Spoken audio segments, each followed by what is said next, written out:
El título del proyecto es el siguiente: diseño y cálculo de puente ferrocarrilero de superestructura metálica. Ya. Ahora no sé. Ok.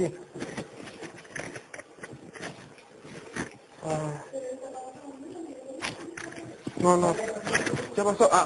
Bueno, inicialmente podemos introducir que los puentes han sido usados a lo largo de todo el desarrollo de la humanidad. Aquí podemos tener un ejemplo en Perú, un puente colgante muy primitivo, y en este caso podemos tener el puente, el Clan Bridge en Lancashire, Inglaterra, que se supone que es el puente más viejo del mundo con unos 10.000 años.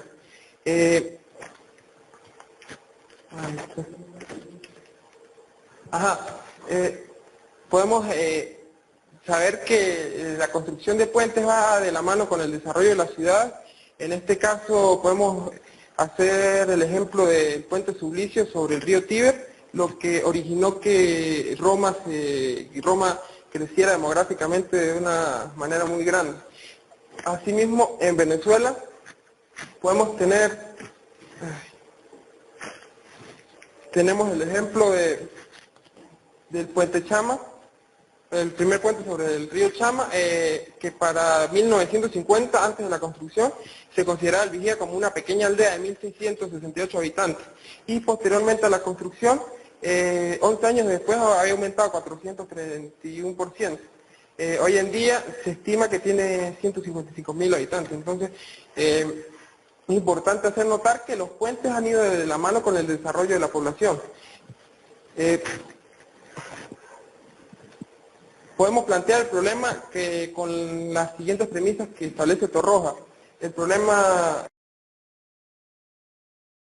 debería plantearse por la finalidad utilitaria, en este caso realizar un puente para permitir sortear el río Chama, la función estructural, la exigencia estética. En este caso se puede apreciar la parte estética. El arco es algo que realza bastante el puente, y la limitación económica. La limitación económica es importante sobre todo por aspectos de la luz, es decir, la longitud total del puente. En este caso el puente que se estará tocando es de 150 metros por razones económicas.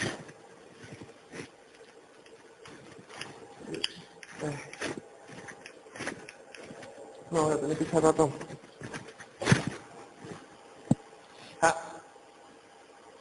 El objetivo general de esta investigación, de este proyecto de grado, es diseñar y calcular un puente ferrocarrilero de superestructura metálica sobre el municipio de Alberto Arena, en el estado de Mérida, aplicando la normativa de diseño de puentes americana, y esto permitiría ampliar el espectro socioeconómico del país.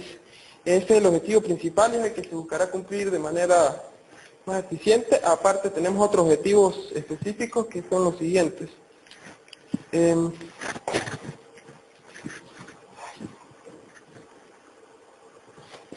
Por ejemplo, determinar la variación de las zonas inundables en el sitio de emplazamiento del puente mediante el análisis de fotografías aéreas y delimitación con programas de dibujo para establecer la distancia mínima para un tramo que no tenga pilas dentro de la corriente de agua general. También vamos a calcular el riesgo hidrológico a partir del periodo de retorno, para sugerir estructuras de contingencia en caso de crecidas excesivas. También conocer los aspectos geotécnicos, hidrológicos e hidráulicos del sitio donde el proyecto se desarrolle a través de estudios ya realizados para escoger las fundaciones más adecuadas para el diseño del puente. Tenemos otros objetivos como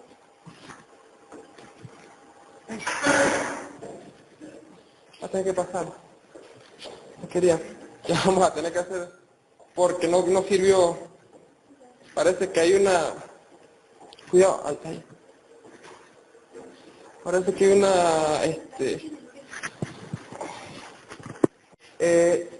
Otro de los objetivos es estudiar las metodologías de diseño de puentes para seleccionar la más apropiada para el diseño del puente metálico propuesto. También vamos a diseñar un arco atirantado de estructura metálica utilizando la normativa americana correspondiente para cubrir una distancia de 90 metros y vamos a diseñar la subestructura de concreto correspondiente a las vigas de asiento, las columnas, el cabezal de pilotes y los pilotes del puente propuesto mediante las teorías correspondientes para cada caso. Y por último vamos a plantear un método de ensamblaje y montaje del puente tomando en cuenta aspectos constructivos y cambios de las funciones estructurales durante el montaje para colocar las piezas del puente sin deteriorar la integridad de estas. Aquí, la justificación de este proyecto, yo personalmente la enfoco hacia el transporte. Siempre hago el símil con el sistema ferroviario europeo, que podemos ir de un país a otro en pocas horas. Eso yo lo quería extrapolar a Venezuela. Y yo, por ejemplo, ir de un extremo a otro del país tomaría muchas horas. Y si podemos acortar ese tiempo, o sea, sería algo muy beneficioso tanto para el turismo como para la propia economía, porque también podemos tener el caso del transporte de materias primas, como el carbón, por ejemplo, y otro tipo de materias. El alcance del proyecto se refiere al diseño y cálculo de un puente ferroviario que une los tramos del sector Aroa 2 y la intersección del Vigía, de la línea del Vigía Santa Bárbara del Zulia, del sector La Playita. Hay que destacar que dicha línea ferroviaria surge como una propuesta bueno, es como para unir la línea ferroviaria que está propuesta en el Sistema Ferroviario Nacional del 2006, correspondiente a la línea Lago Maracaibo, creo que si no me recuerdo, sí, línea Lago Maracaibo. Y bueno, las limitaciones y la existencia de normas en el país para el cálculo de puentes, también limitaciones económicas para conseguir la norma actualizada ferroviaria, que es la AREMA 2016, dificultad para encontrar las rutas ferroviarias, porque esto es como una propuesta, o sea, no tenemos las coordenadas exactas por donde debería pasar el puente, sino más o menos una estimación. Y el poder de cómputo limitado. Esta es la ubicación del puente, aquí vemos, esto es el esplanamiento del puente Chama 2, esta foto es del 2006, creo que es. Aquí va el segundo puente sobre el río Chama y el puente iría aquí. El puente propuesto a unos 50 metros del segundo puente sobre el río Chama. Y ahí está más o menos la ubicación geográfica. Aquí hay algunos antecedentes que se usaron. Otros antecedentes que también tenemos que recalcar algo de la historia, que anteriormente se había propuesto la línea El Vigía Santa Bárbara, la cual se tienen algunas imágenes, y la cual fue afectada en diversas ocasiones por crecidas del río y por el gran terremoto de los Andes. En el trabajo se toca algo de eso.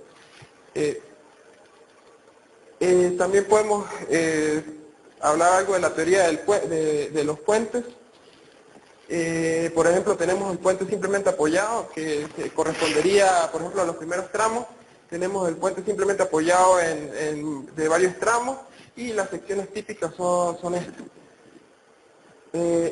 Y aquí nos interesa hablar de los arcos, que los arcos son estructuras que trabajan principalmente a compresión y son muy eficientes transmitiendo los empujes a los arranques. Debido a que este es el tipo de arco natural, nosotros necesitamos subsanar el problema que tenemos en la fundación de la zona con un mecanismo que podríamos llamar el tirante, que se puede apreciar se hablará más adelante.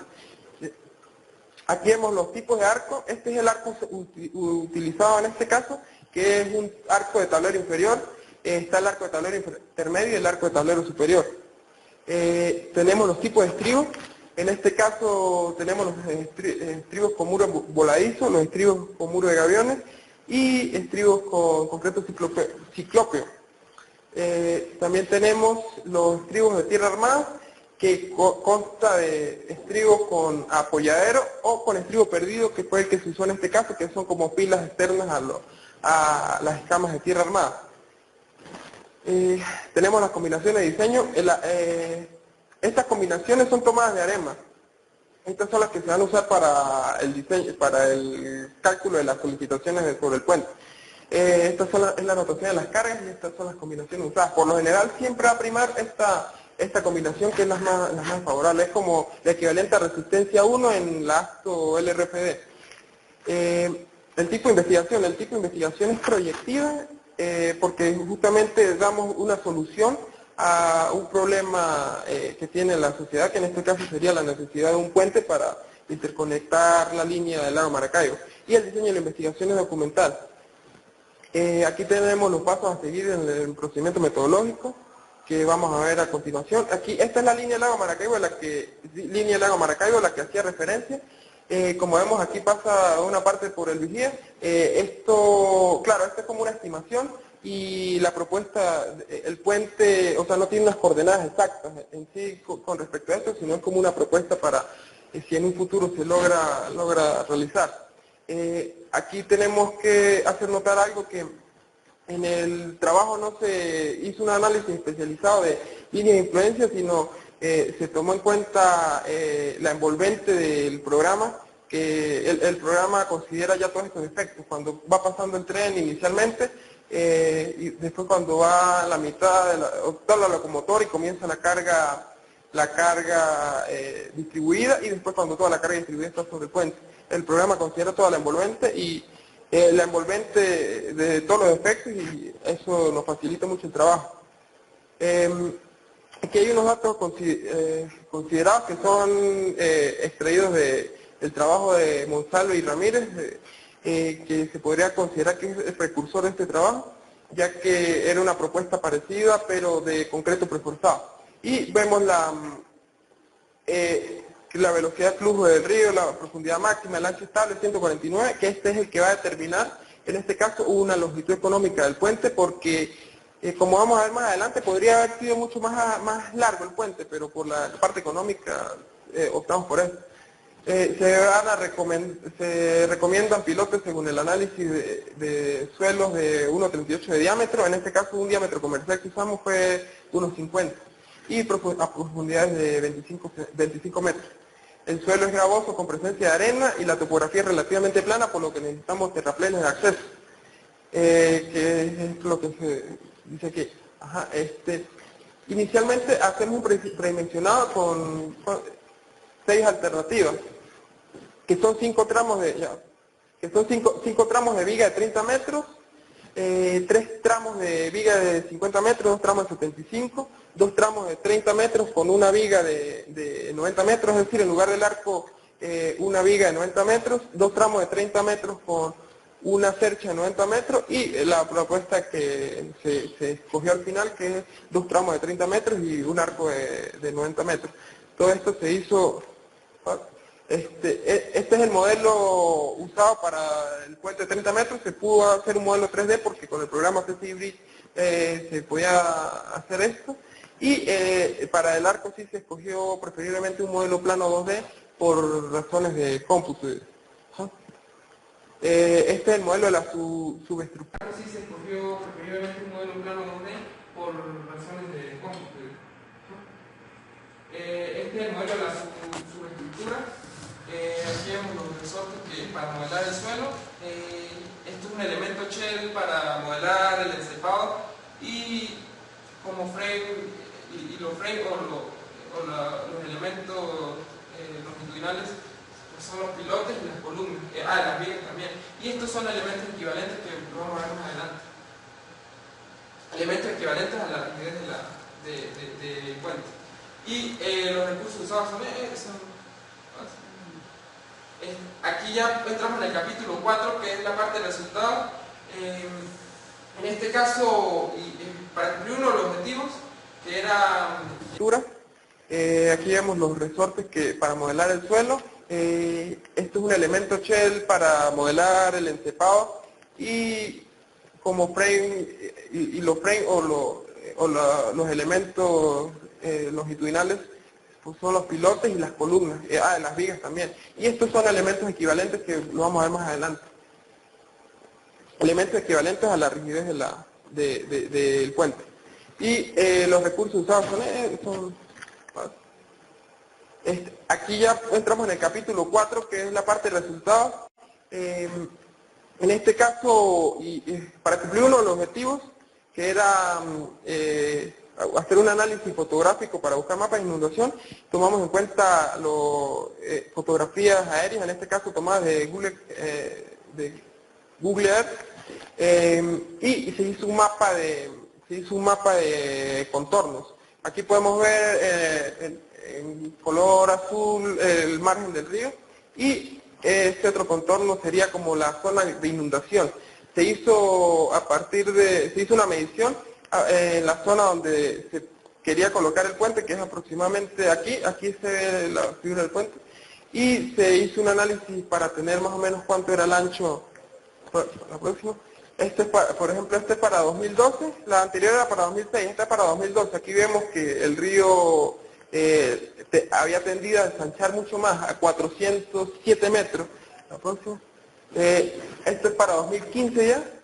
Aquí el río ya había encogido un poco cauce y teníamos una pequeña islita aquí, y aquí tenía un ancho total de 66 metros.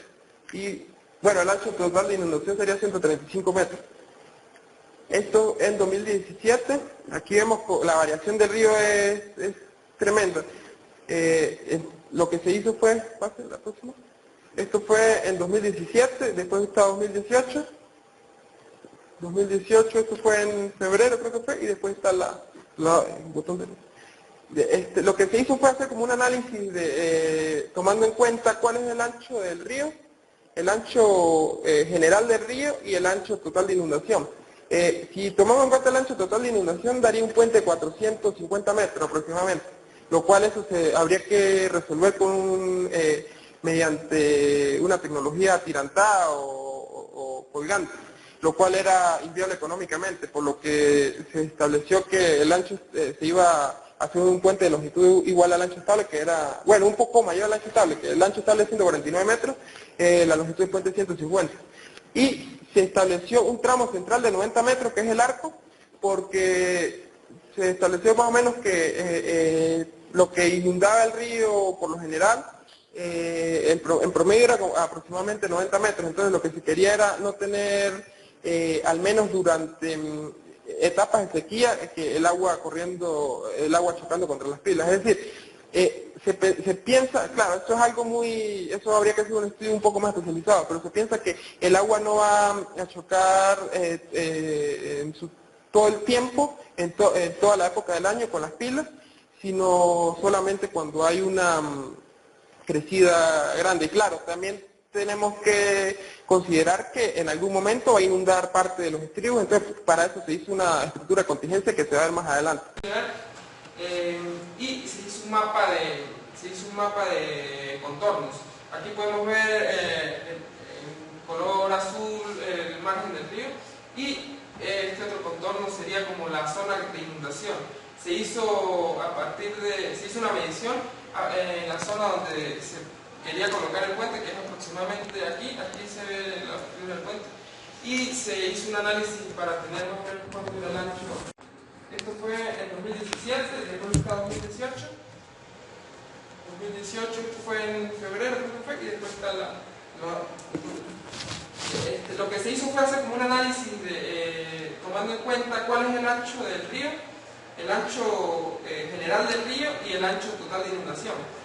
Si tomamos en cuenta el ancho total de inundación, daría un puente de 450 metros aproximadamente, lo cual eso habría que resolver mediante una tecnología atirantada o colgante, lo cual era inviable económicamente, por lo que se estableció que el ancho se iba a hacer un puente de longitud igual al ancho estable, que era, bueno, un poco mayor al ancho estable, que el ancho estable es 149 metros, la longitud del puente es 150.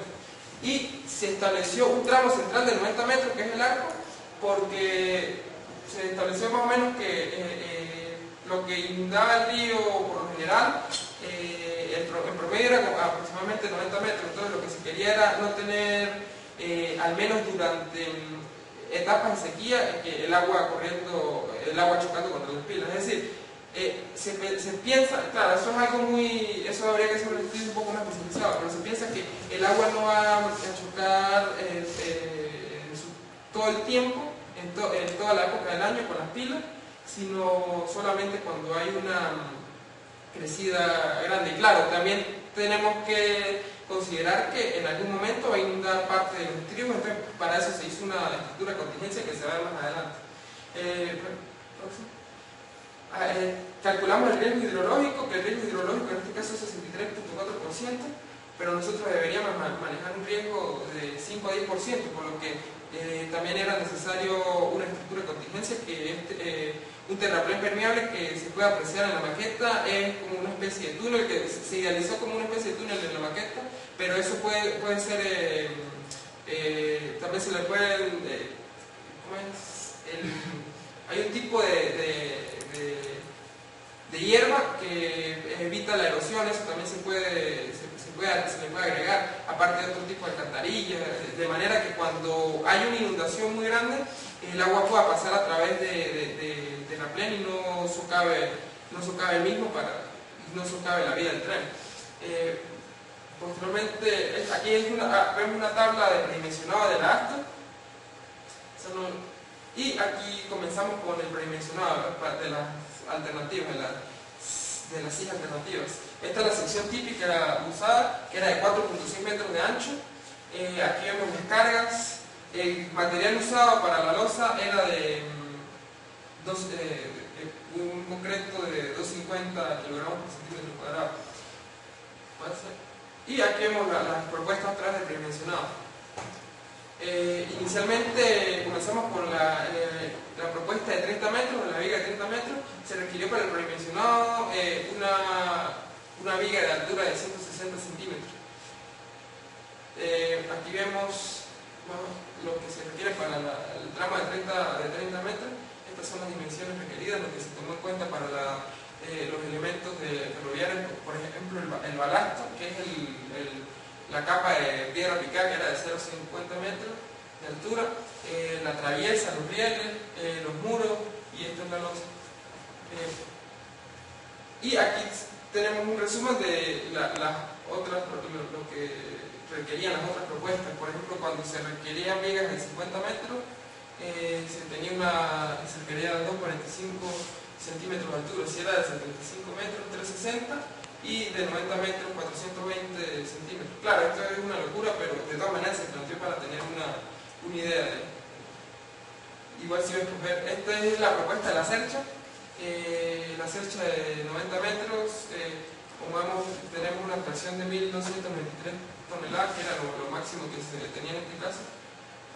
Y estos eran los perfiles requeridos. Se predimensionó con la fórmula, la ISC, mediante el método ASD, y se tomaron en cuenta fueron las cargas de servicio, las solicitaciones de servicio, porque evidentemente aquí era simplemente un predimensionado para ver más o menos en qué posición partíamos. Y este es el predimensionado del arco. Aquí se idealizan unos puntos que son los arrastramientos iniciales, pero eso no se modeló en el programa, sino lo que se hizo fue para calcular, para poder determinar que esta era la longitud registrada en la fórmula y poder decir que la sección tal era la que servía para dicha solicitación. Este es el diagrama de momentos del tirante. Aquí ya lo podemos introducir en los elementos del arco. Este es el tirante, el arco propiamente dicho, y las péndulas, que son los ganchos que juegan.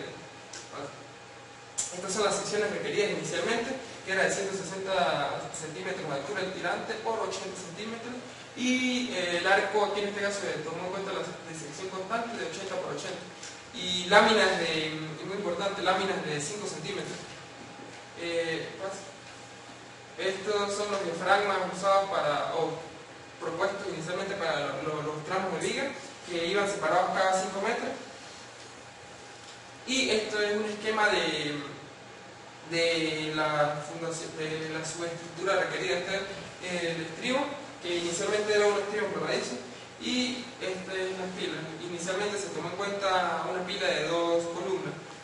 Aquí vemos una tabla con las dimensiones requeridas y colocadas de cada subestructura anterior, y posteriormente vemos una tabla de los volúmenes y peso de material requerido. A partir de esta tabla se hizo un análisis económico que no se colocó aquí, pero bueno, en el trabajo sí se colocó los costos que se tomaron en cuenta para el análisis, y se llegó a la conclusión de cuál era la propuesta requerida. En este caso, claro, la propuesta más económica es esta, $1.700.000, según los costos solamente. Posteriormente está esta, y después está la de 75 metros o sea, sería un tramo de 75 metros. Aquí se ejemplifica lo que era cada propuesta. Posteriormente está esta, que es la que tiene tramos cortos y un tramo central más largo de 90 metros, y de segundo lugar estaría el arco. Pero se tomó en cuenta el arco, no solamente el arco, en lugar de la primera propuesta, que era 6 tramos de 30 metros, 5 tramos de 30 metros, porque, como se dijo, se hizo en el análisis fotográfico, no se quería que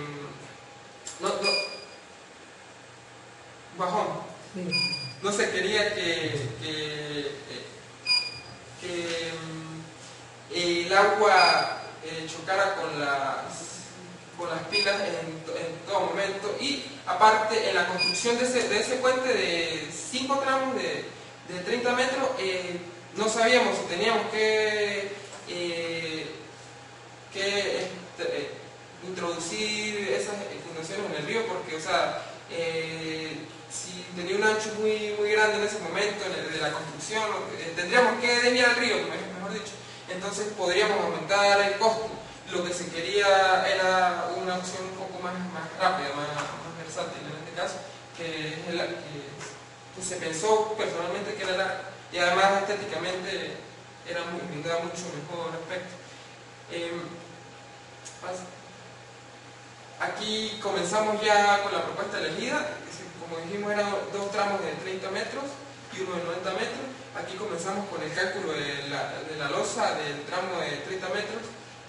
Como se vio, se usó 2 vigas, porque el ancho de la losa era 4.6 metros.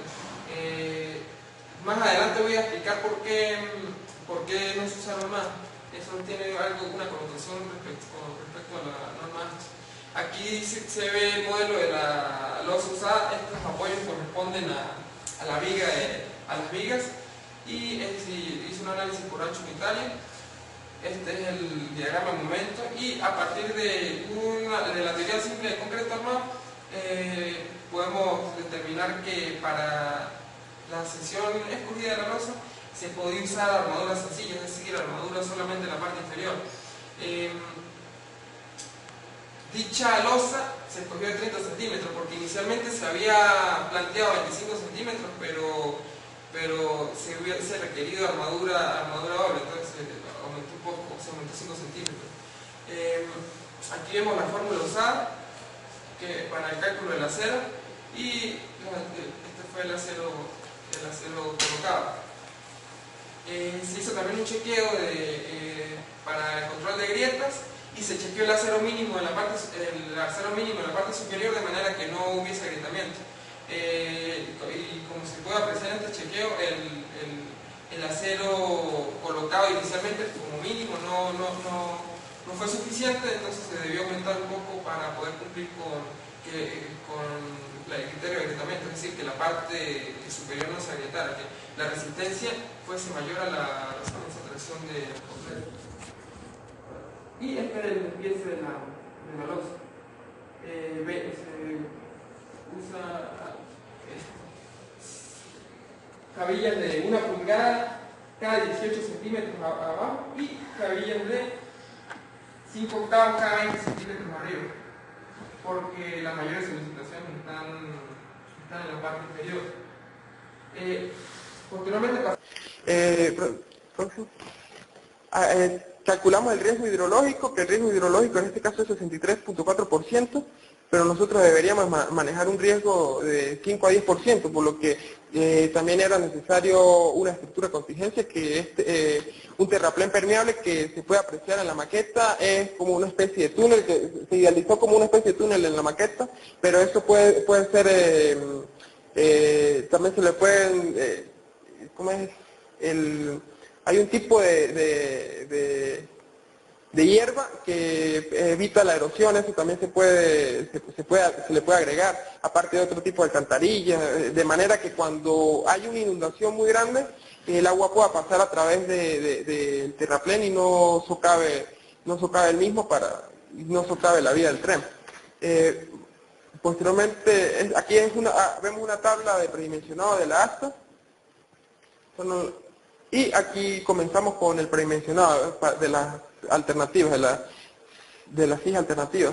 Esta es la sección típica usada, que era de 4.6 metros de ancho. Aquí vemos las cargas. El material usado para la losa era de un concreto de 250 kilogramos por centímetro cuadrado. Y aquí vemos las propuestas otra vez de predimensionado.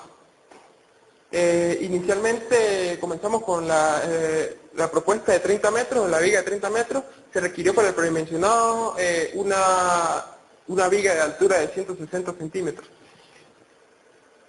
Aquí vemos más lo que se requiere para el tramo de 30 metros. Estas son las dimensiones requeridas, lo que se tomó en cuenta para los elementos ferroviarios, por ejemplo el balasto, que es la capa de piedra picada, que era de 0,50 metros de altura, la traviesa, los rieles, los muros, y esta es la losa. Y aquí tenemos un resumen de lo que requerían las otras propuestas. Por ejemplo, cuando se requerían vigas de 50 metros, se requería 2,45 centímetros de altura. Si era de 75 metros, 360, y de 90 metros, 420 centímetros. Claro, esto es una locura, pero de todas maneras se planteó para tener una idea de eso. Igual se iba a escoger. Esta es la propuesta de la cercha.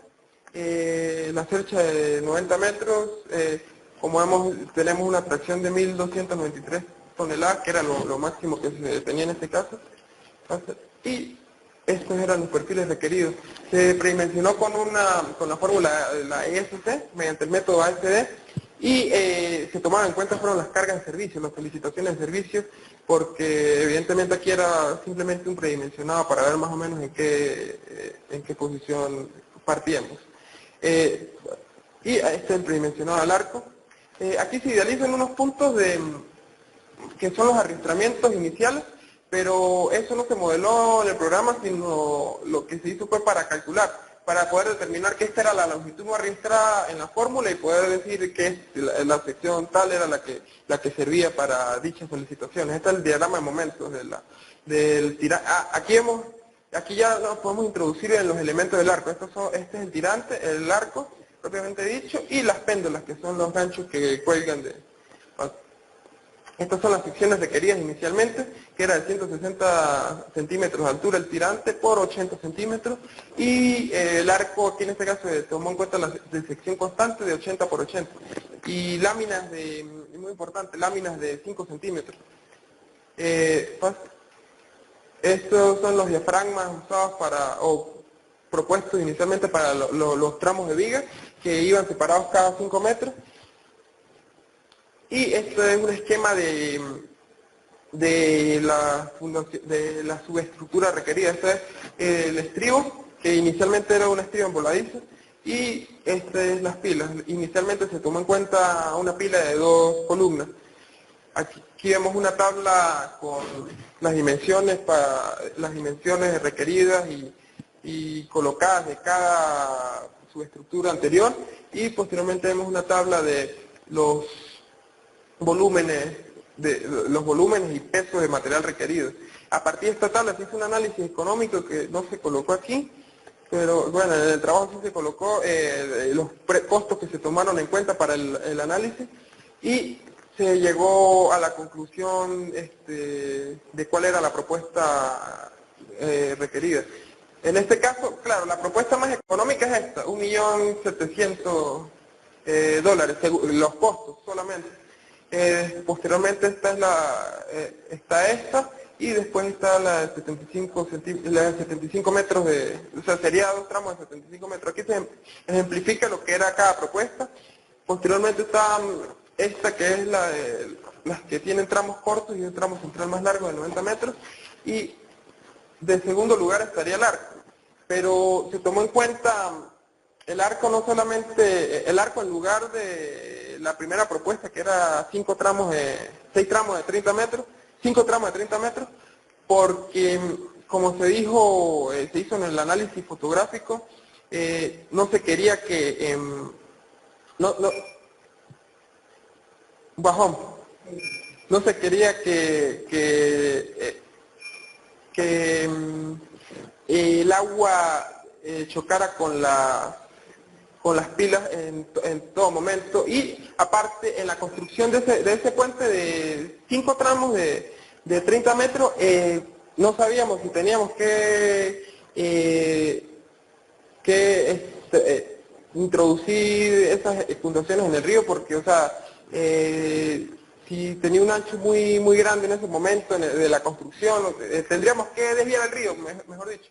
Entonces podríamos aumentar el costo. Lo que se quería era una opción un poco más rápida, más versátil en este caso, que se pensó personalmente que era el arco, y además estéticamente brindaba mucho mejor aspecto. Aquí comenzamos ya con la propuesta elegida. Como dijimos, eran 2 tramos de 30 metros y uno de 90 metros. Aquí comenzamos con el cálculo de la losa del tramo de 30 metros. Como se vio, se usó 2 vigas, porque el ancho de la losa era 4.6 metros. Más adelante voy a explicar por qué no se usaron más. Eso tiene una connotación con respecto a la norma. Aquí se ve el modelo de la losa usada. Estos apoyos corresponden a las vigas, y hice un análisis por ancho unitario. Este es el diagrama de momento, y a partir de la teoría simple de concreto armado, podemos determinar que para la sección escogida de la losa se podía usar armadura sencilla, es decir, armadura solamente en la parte inferior. Dicha losa se escogió de 30 centímetros, porque inicialmente se había planteado 25 centímetros, pero se hubiese requerido armadura doble, entonces aumentó un poco, se aumentó 5 centímetros. Aquí vemos la fórmula usada para el cálculo del acero, y este fue el acero colocado. Se hizo también un chequeo para el control de grietas, y se chequeó el acero mínimo en la parte superior, de manera que no hubiese agrietamiento. Y como se puede apreciar en este chequeo, el acero colocado inicialmente como mínimo no fue suficiente, entonces se debió aumentar un poco para poder cumplir con el criterio de agrietamiento, es decir, que la parte superior no se agrietara, que la resistencia fuese mayor a la resistencia de tracción del concreto. Y este es el despiece de la losa. Se usa cabillas de 1 pulgada cada 18 centímetros abajo, y cabillas de 5 octavos cada 20 centímetros arriba, porque las mayores solicitaciones están en la parte inferior. Posteriormente pasamos al diseño de las vigas metálicas, y consideramos el tren de carga. Este tren de carga en realidad ya lo habíamos considerado en el predimensionado, porque en el predimensionado se insertaban esos datos en el programa, y el programa lo corría, pero aquí vale la pena mencionarlo para saber con qué se calculó. Aquí se puede ver la fórmula usada para el impacto, porque la fuerza que aplica el tren de carga, que es el Cooper E80, que es un tren idealizado, se ve aumentada por el impacto. Y también tenemos lo que es la fuerza longitudinal y la fuerza de tracción, que va a jugar un papel más importante, sobre todo en la subestructura, como lo vamos a ver más adelante. Esta es la carga de viento utilizada, una forma, o sea, de ejemplificar lo que se quiso hacer. Y esta es ya la sección definitiva. Al final tuvimos que aumentar la sección a 1,70 de altura, y el alma al final de 10 centímetros de espesor. Es decir, soldar dos dos láminas o dos chapas de 5 centímetros. Por esto debido a que no se quería aumentar mucho la longitud, la altura de la viga, pues esto conllevaría que en el terraplén de acceso tendría que aumentar todavía más la altura, y eso, como vamos a ver más adelante, va a implicar bastantes costos. Esta es la sección simple, esta es la sección compuesta, que es equivaler la losa de concreto que está en la parte superior a una sección compuesta en acero, y esta es a corto plazo y esta es a largo plazo. Estas son consideraciones que toma en cuenta la norma ASTO, que se van a ver más adelante. Estas son las demandas en cada viga. Como vemos, 1065 toneladas por metro solamente la carga viva más el impacto. Es muy grande la influencia de la carga viva, es demasiado. Y ya entramos en el diseño por ASTO. Tenemos que considerar ciertas proporciones de diseño para cumplir con la normativa ASTO. En este caso cabe destacar que se tomó en cuenta para el análisis la norma AREMA, que es la de puentes ferroviarios, pero para el diseño, como se decidió usar el diseño del RFD, se tomaron en cuenta los criterios de la ASTO, que al final va a ser casi que los mismos lo de la AREMA, porque medio se revisó algo, lo que se tuvo acceso, y se puede apreciar ciertas similitudes, pero aquí podemos ver el chequeo de constructibilidad. El chequeo de constructibilidad es porque cuando vamos a construir vamos a vaciar la losa no en todo momento va a estar en estado sólido, o sea, en algún momento va a estar en estado líquido, y la viga se calcula en sección compuesta. Como se calcula en sección compuesta, la resistencia en la construcción es menor, entonces por eso se chequea que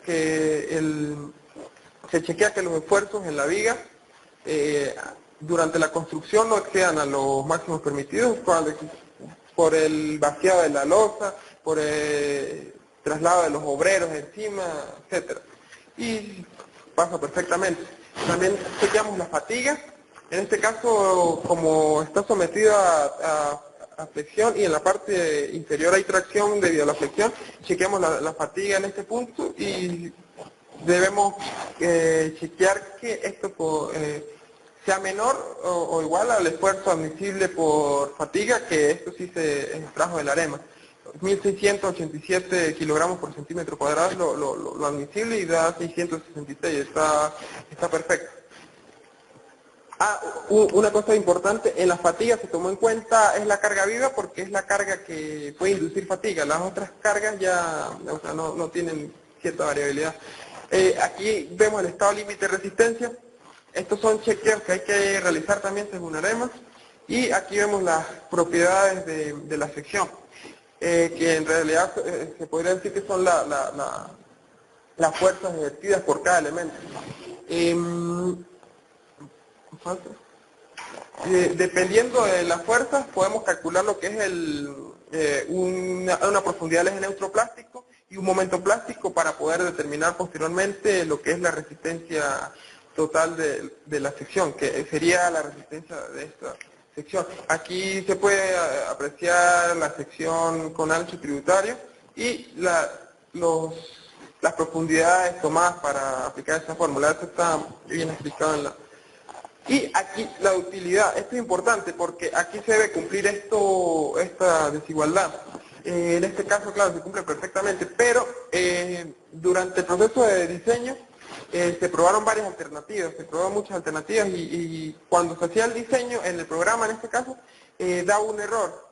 El error era que no se cumplía el criterio de utilidad porque al final tuve que chequearlo a mano y pude determinar que no se cumplía el criterio de utilidad porque la separación de las vigas se ve restringida de acuerdo a... O sea, la separación de las vigas va a influir en este aspecto, porque si tenemos vigas muy poco separadas, después en el cálculo de la sección compuesta va a dar un poco menor la profundidad y va a dar un poco, sí, un poco mayor en realidad la profundidad, y no se va a cumplir esta desigualdad. Entonces esa es una de las razones por la que se colocó 2 vigas y no 3, por ejemplo.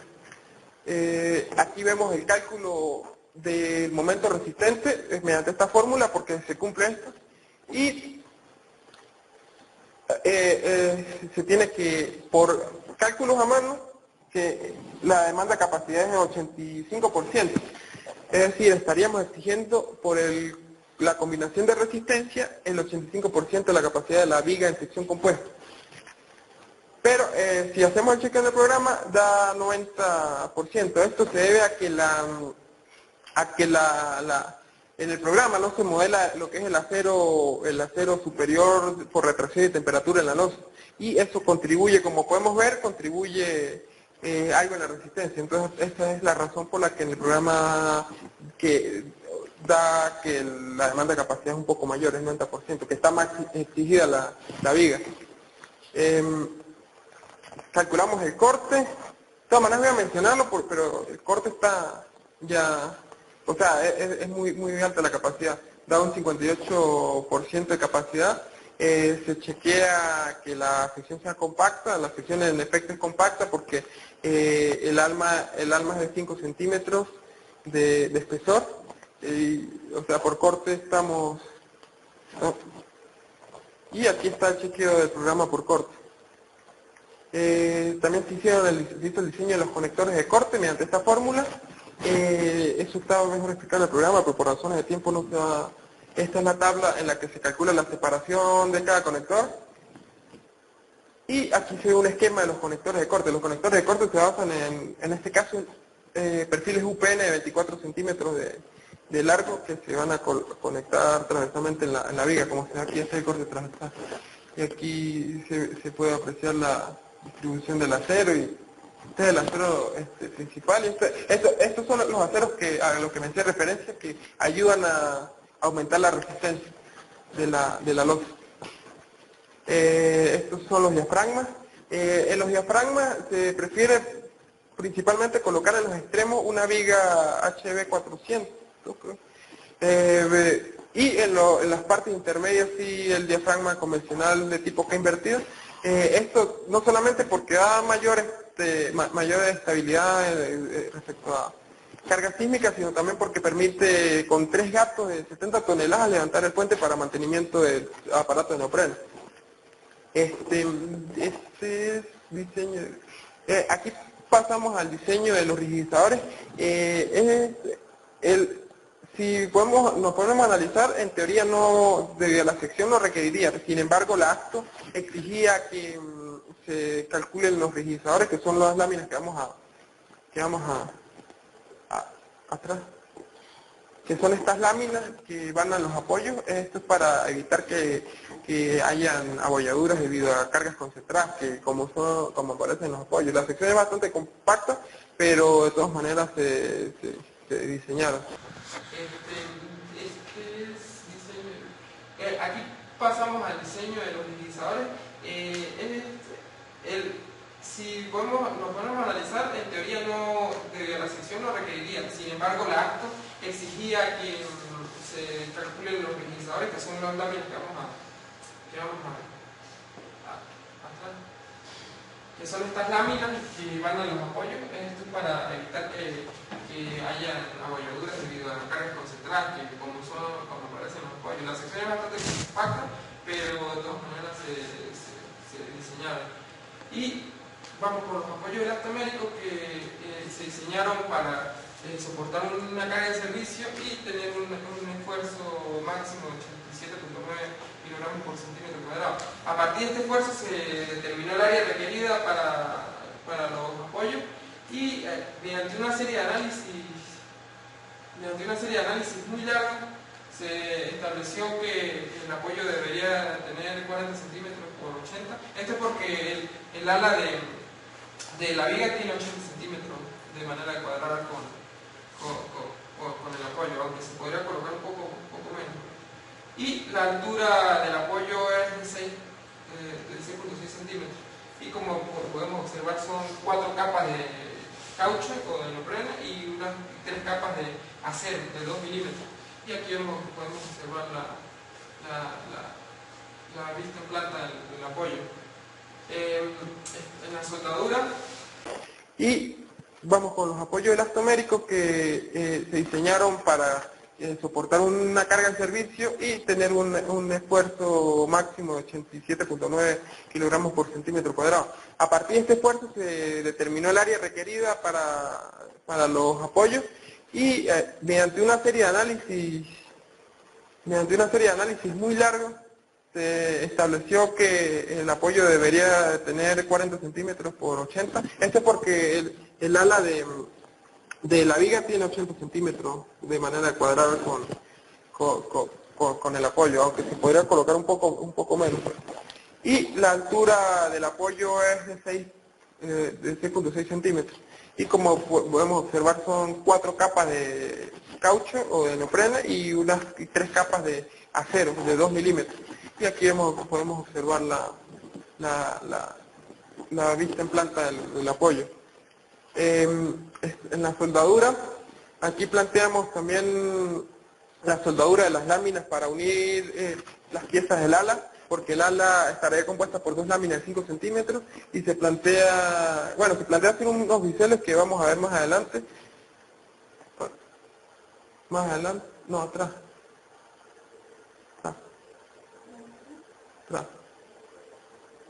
Estos biseles, se plantea hacer estos biseles con un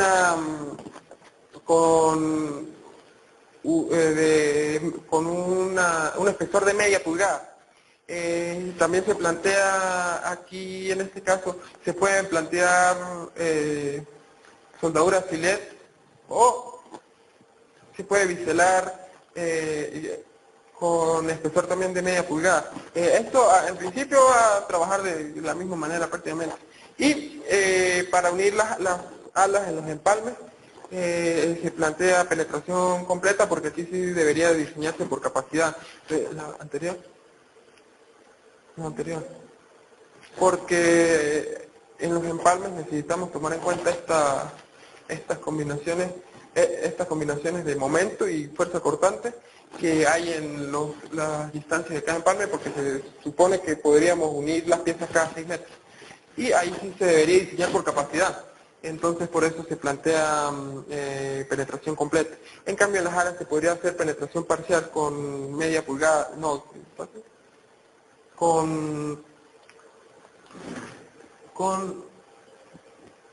recuerdo, creo que es media pulgada también de penetración parcial en las alas. También podemos ver los rigidizadores de la soldadura de los rigidizadores de apoyo, de los conectores de corte. Estos sí son soldaduras un poco menor. Podemos ver también la soldadura de los diafragmas que van cada 5 metros en las vigas. Y pasamos al arco. Porque si se hubiese hecho un poco más pequeño, si las dimensiones del puente hubiesen sido un poco más pequeño, el tren chocaría. Y el primer arrastramiento iría a esa altura, justamente, el primer arrastramiento. Se planteó el diseño de la losa de la misma manera que en el caso anterior, pero en este caso se planteó que el sistema estructural del arco era con largueras longitudinales de 30 metros sobre vigas de carga, se planteó que el sistema estructural era con largueros longitudinales sobre vigas de carga que iban unidos a los tirantes y los tirantes a su vez iban conectados al arco mediante péndulos, como se puede apreciar. Entonces aquí íbamos a tener en lugar de 2 vigas, como en el caso anterior, 5 vigas que eran los largueros longitudinales, por lo que las demandas iban a ser por lógica menores, y en este caso nos da una losa de 25 centímetros, pero recordando que AREMA establece un mínimo de 23, entonces por eso se reduce un poco más. Aquí vemos el despiece de la losa, como se puede apreciar es mucho menor porque tiene menos demanda, porque está mejor apoyado. Este es el cálculo de la El arco, aquí en este caso nos restringimos al gálibo requerido por AREMA, que esto en teoría es lo que requeriría para que pasen todos los modelos de tren a través del arco. Porque si si se hubiese hecho un poco más pequeño, si las dimensiones del puente hubiesen sido un poco más pequeñas, el tren chocaría. Y el primer arrastramiento iría a esa altura, justamente, el primer arrastramiento. Se planteó el diseño de la losa de la misma manera que el caso anterior, pero en este caso se planteó que el sistema estructural del arco era con largueros longitudinales de 30 metros sobre vigas de carga, se planteó que el sistema estructural era con largueros longitudinales sobre vigas de carga que iban unidos a los tirantes, y los tirantes a su vez iban conectados al arco mediante péndulas, como se puede apreciar. Entonces aquí íbamos a tener, en lugar de 2 vigas, como en el caso anterior, 5 vigas, que eran los largueros longitudinales, por lo que las demandas iban a ser por lógica menores, y en este caso nos da una losa de 25 centímetros, pero recordando que AREMA establece un mínimo de 23, entonces por eso no se redujo un poco más.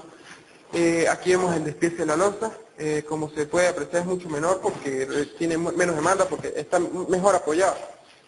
Este es el cálculo de los largueros. Aquí vemos un modelo de la losa, es un modelo de la losa de manera de poder tener lo que era la distribución de la carga viva para poder modelar en el programa cuánto de carga viva se iba a ir por cada larguero. Aquí vemos la nomenclatura de los largueros, larguero 1, 2, 3 y aquí 1 y 2. Y estas cargas, que son las que se meten a los largueros, corresponderían a las reacciones que viene de la losa. Eso se toma en cuenta como fuerza por unidad de longitud y se introduce en los largueros. Esto sería el modelo de los largueros. Cabe destacar que los largueros se apoyaron en las vigas de carga. Esto equivaldría a las vigas de carga, que estarían distanciadas 7.5 metros. Inicialmente se había propuesto para 10 metros, pero los largueros iban a requerir un perfil mucho mayor, entonces por eso se planteó 7.5 metros.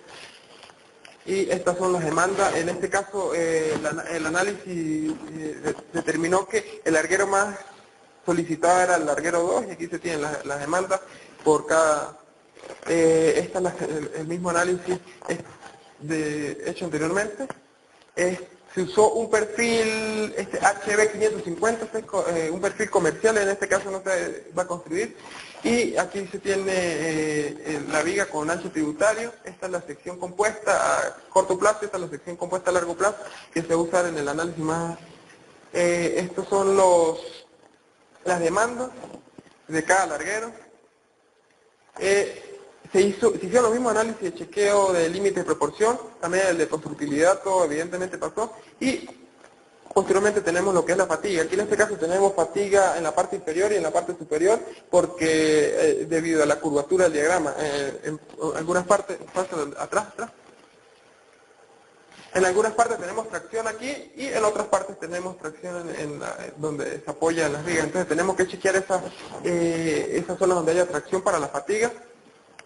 Y como se puede apreciar, pasa perfectamente. Posteriormente vamos al estado límite de resistencia y calculamos lo mismo que en el caso anterior, pero aquí tenemos que hacer una salvedad, porque no solamente necesitamos diseñar para momento positivo, como se hizo en el caso del tramo de 30 metros, sino también para momento negativo, y entonces por eso se hace la suposición de que el concreto de la losa está agrietada, y aquí también vamos a tomar en cuenta el concreto de retracción y temperatura para el cálculo del momento negativo. Se chequea la ductilidad. Esto también es muy importante porque se había propuesto otra disposición de los largueros, pero no chequeaba, entonces deberíamos cumplir con este chequeo de manera que la falla en el puente sea dúctil y en ningún momento hay una falla frágil que haga que el colapso sea inminente y que nadie se pueda dar por avisado de ello. Calculamos el momento resistente por la fricción positiva de la misma manera que en el tramo de 30 metros. La demanda capacidad en este caso es 77%, y posteriormente calculamos mediante otra metodología que también establece el ASTO la resistencia a flexión negativa. Aquí calculamos inicialmente el momento de fluencia y no el momento plástico, pero claro, al final tiene...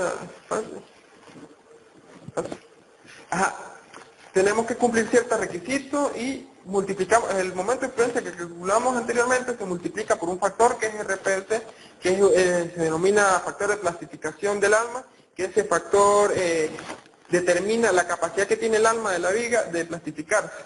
Y al final es casi lo mismo porque al final la resistencia va a ser igual al momento plástico, en este caso, para el caso de compresión. Pero también se chequea para el momento de influencia para el caso de tracción. Es un poco menor, pero aquí en este caso no se cumple esta desigualdad y se aplica otra fórmula, mucho más larga. Y igual se puede apreciar que el factor de plastificación del alma es muy grande y el momento resistente da casi igual da un poco menor, pero es cercano al momento plástico. Posteriormente se chequea el pandeo local, es muy importante, y el pandeo lateral torsional. Aquí en este caso se toma el EB, que es la longitud de arrastramiento, la longitud desde el punto arrastrado hasta el punto de curvatura, donde cambia la curvatura del diagrama, y no necesariamente los 7,5 metros, que es los arrastramientos reales del larguero. Y chequea perfectamente, y al final se tiene que la resistencia es esta, lo que habíamos calculado, y para una demanda capacidad de 95%. También cabe destacar que para corte, aquí en este caso sí teníamos problemas, entonces se plantearon unos refuerzos con unas láminas de 5 milímetros de espesor, en el ala iban soldados, y con esto cumplíamos el requisito de corte.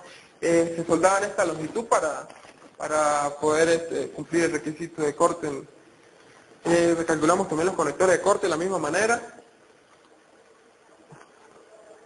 en cada larguero, y aquí tenemos el cálculo de las vigas de carga. Posteriormente nos llevamos las reacciones de cada larguero a las vigas de carga, y las vigas de carga tenían una longitud de 5.5 metros, y aquí vemos la distribución, la nomenclatura usada, dependiendo de las cargas iba a ser nombrada por ejemplo, la viga de carga que iba a editar el diseño era esta, la viga de carga 4, porque llegaban 2 largueros.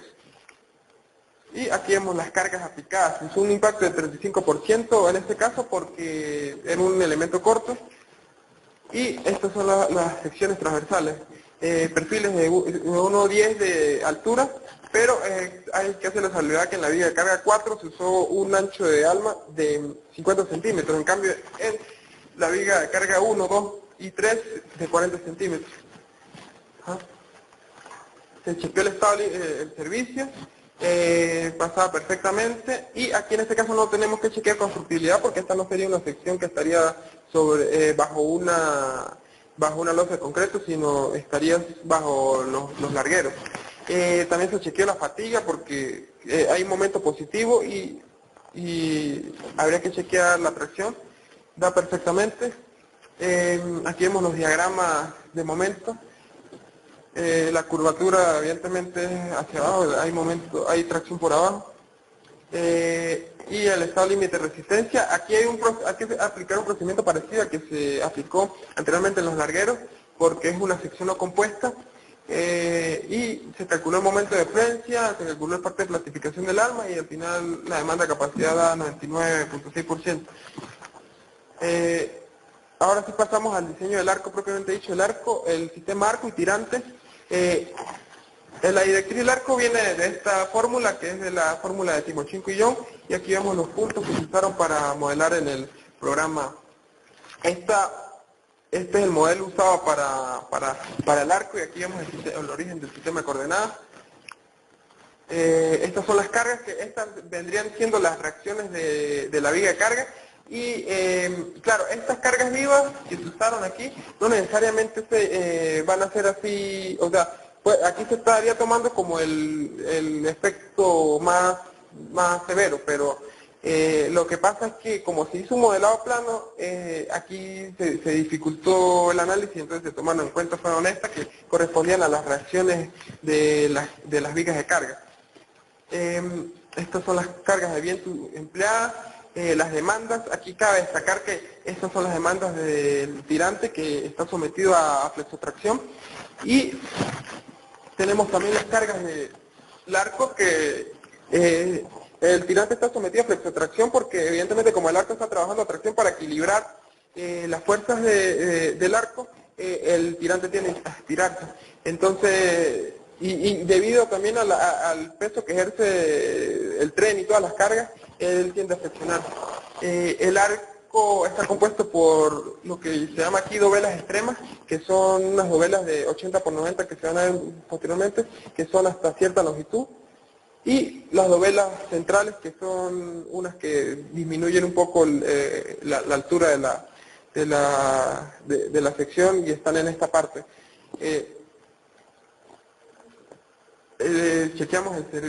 Diseñamos el tirante. La sección escogida del tirante es hasta el 190, al final, claro, después del predimensionado, de los análisis y todo, al final se obtuvo de 190 por 80, pero cabe destacar que la sección que en realidad requiere es esta, con ciertos refuerzos, porque se estableció que cuando se iban a cortar las láminas para las otras secciones requeridas, se iba a dejar cierto desperdicio de 5 centímetros, entonces ese desperdicio se podía usar para reforzar el tirante, y con esto se podría cumplir con esta altura la demanda. Claro, esa no necesariamente es la solución óptima, podría haber otra solución, pero o sea, esa cumple con los requisitos de resistencia. Está el servicio, chequeamos el servicio, da perfectamente. Esto podemos apreciar aquí, da el esfuerzo de tracción 1150 y el de compresión 1547. Cabe destacar que la flexión es tan grande que aún así nosotros podemos presumir que se está trabajando en flexotracción, pero la flexión es tan grande que incluso induce un poco de compresión en la parte superior del tirante. Chequeamos la fatiga, hay que chequearla por lógica porque hay tracción, y da perfectamente. Y por servicio podemos chequear que la flecha, en este caso es 1124, con una flecha emisible de 14 según AREMA, se estaría cumpliendo en este caso. Aquí estamos las demandas del sistema arco tirante. Aquí se puede apreciar que aquí esto es un sistema, no podemos aislarnos, sino los dos trabajan al unísono. Es más, los tres con las péndulas también están trabajando para poder mantener el sistema estructural. La resistencia se calculó en el tirante mediante esta fórmula, que es la fórmula de tracción, que uno ve en estructura de acero, y no se tomó en cuenta el bloque de corte ni nada, porque en este caso, como era soldado, como la sección era soldada, entonces se tomó en cuenta la sección pura de la sección de la sección total del tirante. Y el cálculo de la flexión sí se calculó fue mediante esta fórmula. Esta fórmula es una extraída de la ASTO, y a partir de aquí se determinaron se determinó una interacción o sea, de flexión y fuerza axial, para poder determinar cuál era la demanda de capacidad, y era 98%. El corte pasa perfecto, no vamos a mencionar. Y estas son las secciones usadas para las dovelas. Está las dovelas extremas, 90 centímetros por 80, y las dovelas centrales, que son de 80 por 80. Aquí cabe destacar que no se hizo una transición progresiva, sino que en una parte hubo como una especie de cambio, o sea, fue una transición suave. No se podría decir que es suave, fue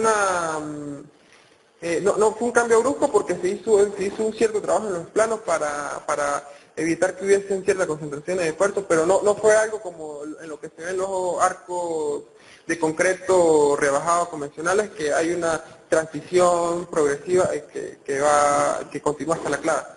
Sino aquí en esta parte se tomó en cuenta esta sección, y después posteriormente aquí en la parte central se tomó en cuenta con un trabajo previamente en los planos aquí se puede apreciar lo que se estaba diciendo. Estas dovelas espaciadas cada 2,5 centímetros. Y en el arco se chequeó por otra fórmula, en este caso era la fórmula de compresión, esta fórmula, y la flexión se chequeó con la misma fórmula, porque era una sección cajón, o sea, con la misma fórmula anterior que había anunciado. Y la interacción da 95.67% en una, En la máxima, claro, en la máxima va a ver la que se... y 95.86% en la otra.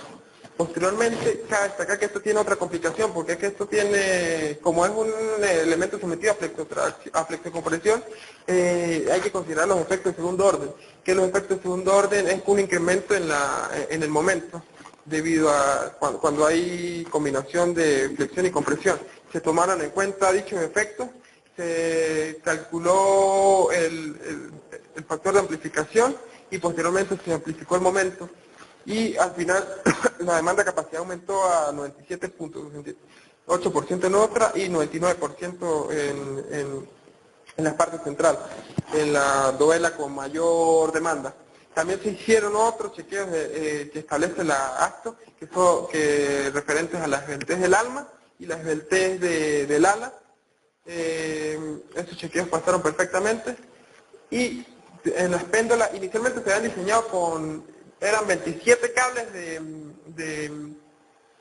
15.24 milímetros, pero preferiblemente se buscó en un catálogo comercial de la empresa Infocrom un tirante de acero de 90 milímetros de diámetro para cumplir con esta característica, porque porque requeríamos diseñar lo que eran los elementos de anclaje, que son estos, que lo vamos a ver a continuación.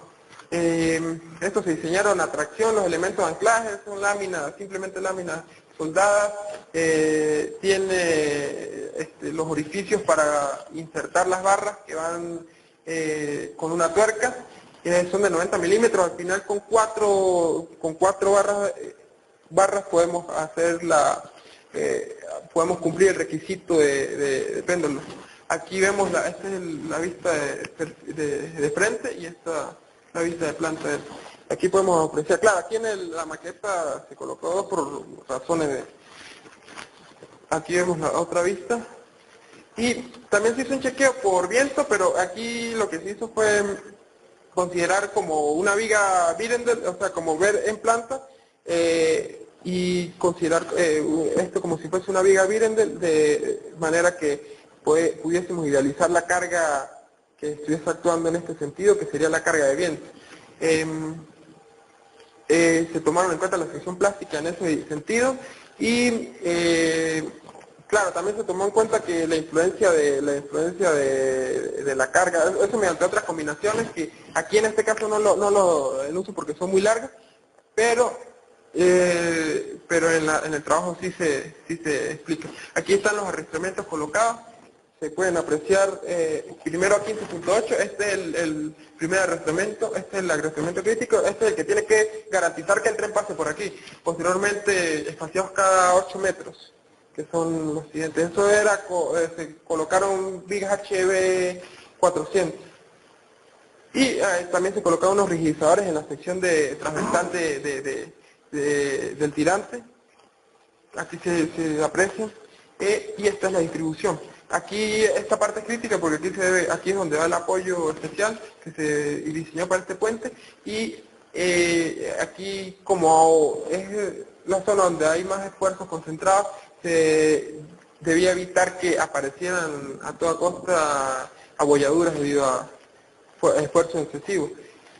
Posteriormente se diseña lo que es el apoyo especial, aquí en este caso se diseñó como una especie de pasador y con láminas soldadas, y este es un pasador, sí, habría que, es de 16 centímetros de diámetro, habría que fabricarlo, y aquí vemos la parte superior, esta parte se suelta a la parte inferior del tirante y se conecta con la otra donde se incluye el pasador.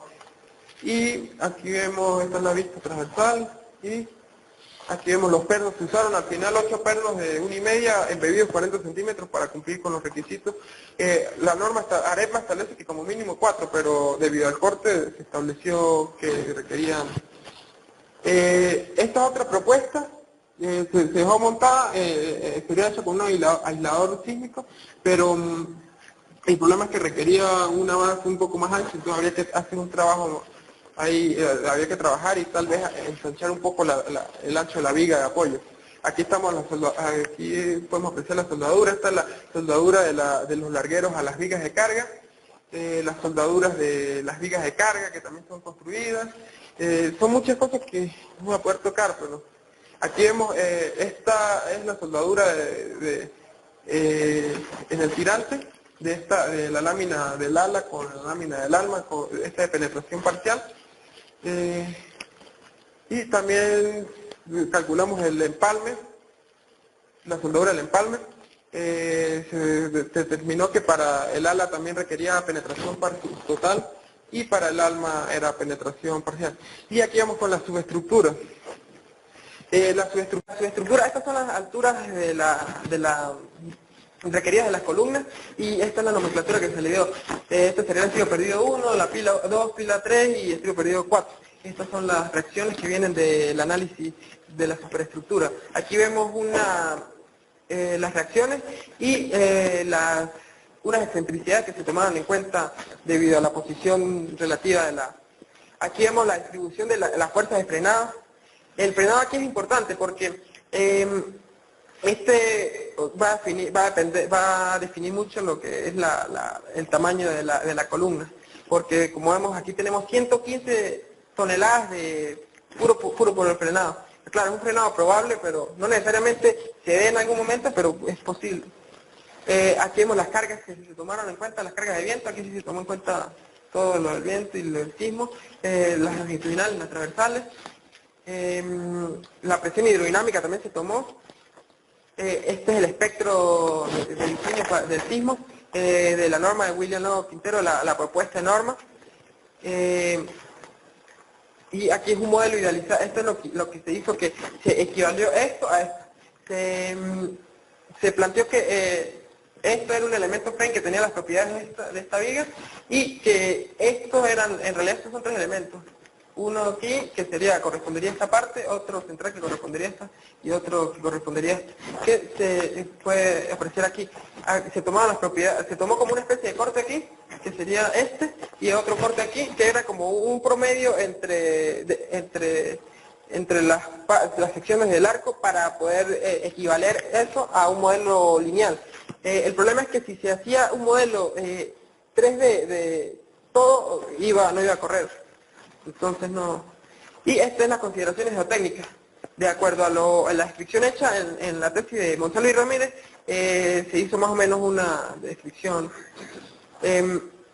Estas son los coeficientes de balasto para modelar el suelo, y vemos la fórmula usada. Se usó un balasto de 10 porque era un suelo denso, y aquí estos son los resortes que se emplean en el programa. Esto es una hipótesis que se consideró, se consideraron varias hipótesis. Se consideró que la fundación iba a estar a 6 metros de profundidad, y que como mucho iba a llegar a esa parte, o sea que los pilotes nunca iban a estar descubiertos.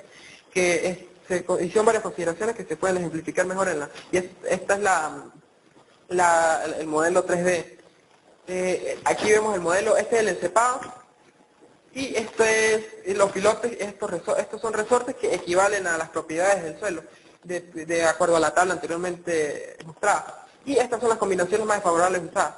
Aquí cabe destacar que debido sobre todo al frenado, se debió aumentar la resistencia al concreto a 280, porque para que pudiese obtener una sección no tan grande. El diseño de pila, podemos pasar al diseño de las pilas. Diseñamos las vigas de apoyo.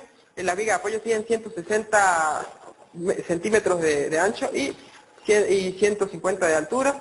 Hacemos el mismo chequeo de concreto armado, y aquí vemos una sección aquí vemos una vista de frente de lo que es la viga. Esta es la viga de apoyo, esta es la que estaremos diseñando en estos momentos, y estas son las columnas. Esta es la viga de apoyo, estas serían las demandas máximas. También se tomó en cuenta para el diseño de los estribos, lo que es el corte hiperestático con el acero calculado, y al final esto es el despiece de la viga de apoyo. Diseñamos posteriormente las columnas. Aquí sí es un poco distinto a lo que habíamos visto en concreto, porque esta se usó sección circular y se usaron otras fórmulas, se usaron otras cuantías y otras consideraciones. Aquí vemos las combinaciones, las demandas para poder diseñar, y la amplificación, que esto es otra cosa. Esto es la amplificación debido a que las columnas están trabajando a flexocompresión. Esto es un ejemplo de cálculo para para el diagrama de interacción de las columnas, que la columna de sección de 160 centímetros de diámetro, y estos son los puntos para el diagrama de interacción. Vemos el diagrama de interacción, esta es la combinación máxima probable de fuerza axial y momento que resiste la columna, y estas son las demandas, como vemos está dentro de y esta es la sección. La sección es de 160 centímetros de diámetro. Posteriormente pasamos a la viga de apoyo de los estribos perdidos, es del mismo procedimiento. Aplicamos el mismo procedimiento de concreto armado, se tiene el despiece, y aquí diseñamos el acero para el muro, que es una especie de pantalla. Esta es la ménsula que posteriormente se va a tratar. El diseño de las columnas de la misma manera, y el diagrama de interacción. Cabe destacar que en el diagrama de interacción estas demandas se hicieron, esto en realidad debería hacerse con una superficie de interacción, es decir, un diagrama en 3D. Sin embargo, se hizo una combinación cuadrática de los momentos para poder introducirlo en un diagrama de interacción plano. La sección en el caso de los estribos perdidos es menor, es de 1,20, porque claro, evidentemente la viga es mucho menor. Ajá. Aquí pasamos al diseño de los encepados. Los encepados usamos otra teoría distinta, no usamos la teoría de flexión convencional, sino usamos la teoría de puntal y tirantes, y adicionalmente chequeamos el punzonado. Aquí vemos las características de los encepados, que son se podría decir las masas concretas donde se apoyan las columnas. Tenemos una altura, un espesor de 1,50, y para las pilas, y en los estribos perdidos, que son los extremos, tenemos un espesor de 1 metro. Aquí vemos, estas son las consideraciones de punzonado que se tomaron en cuenta. Estas son las suposiciones que se tomaron en cuenta. Estas fueron las tendencias al punzonado que se calcularon. Y aquí vemos unos modelos de puntal y tirante que se hicieron en el programa de análisis estructural. El problema es que los encepados de las pilas tienen 3 columnas y cuatro pilotes, por lo que se complicó un poco el diseño, por lo tanto se debió hacer un modelo para un sentido y otro modelo de puntal y tirante para otro sentido. Aquí cabe destacar que se usó una cuantía de 0.002 para el resto de los aceros, porque la norma española EHE008 establece que se use 0.04, pero es que es demasiado, entonces se usó al final una cuantía menor, igual dio una cantidad muy grande de acero, que es una locura. Y estos son los pilotes. Claro, los pilotes están confinados y no necesariamente es que soportan flexión en toda su longitud, pero en la unión entre el pilote y el encepado sí hay que considerarla, entonces por eso se hizo un diagrama de interacción, y aquí vemos este es el punto que equivale a la demanda. Aquí podemos observar, esta es la flexión, el diagrama de los pilotes, esto es 25 metros de altura. Este es el diagrama de flexión, de momento, y este es el diagrama de fuerza axial. La sección de los pilotes, como se dijo, era de 1,50. Y aparte se chequeó la resistencia del suelo. La resistencia del suelo se basó en el análisis por resistencia de punta y de fricción de los pilotes, y se hizo la consideración de que iba a haber una revetuz, es decir, de que no había un nivel freático. Por eso se usó en el esfuerzo efectivo, se usó el esfuerzo total. Esto para la parte geotécnica. Como vemos aquí, según el análisis, la carga mayor que se obtenía era 823 toneladas, y con un factor de seguridad de 3 se tenía una admisible de 875, por lo que funcionaba el pilote. También se hizo el diseño de la losa de acceso. Esto equivale a la ménsula, estos resortes equivalen al suelo, y también se hizo el diseño de la ménsula, que era la base de la losa de acceso. En el análisis modal, el modo fundamental se podría decir que es el modo 1, y se podría decir que el puente en general tiene un periodo de 0,84 segundos aproximadamente. El 56% de la masa funciona, participa en ese modo. Y aquí vemos los modos de vibración. Aquí hemos el lanzado, esta es una de las partes más interesantes del puente. El lanzado aquí nos vimos en la necesidad de colocar pilas intermedias para poder lanzar el puente, que el lanzado es simplemente, como el nombre lo dice, es lanzar el puente progresivamente hasta que alcance su posición. Como podemos apreciar, de atrás, el puente inicialmente estaría en la parte, en una de las partes con suelo, y se va lanzando progresivamente hasta que llegue a su posición. Bueno, aquí no me ayuda a la sombra, pero posteriormente. Aquí hicimos unas etapas de lanzamiento para determinar cuáles eran las reacciones máximas y las funciones estructurales en el tirante y en el arco, y aparte de la flecha. Con estas reacciones podríamos determinar las pilas requeridas, las pilas intermedias requeridas. Y este es el modelo usado. Se usó una nariz de lanzamiento, eso es obligatorio prácticamente porque, o sea, para aligerar el puente y no tener una longitud de volado tan excesiva con solamente el puente, sino también con algo más ligero que permita que vaya, que no se requiere un empotramiento muy grande en esta parte. Aquí vemos las etapas de lanzamiento. Es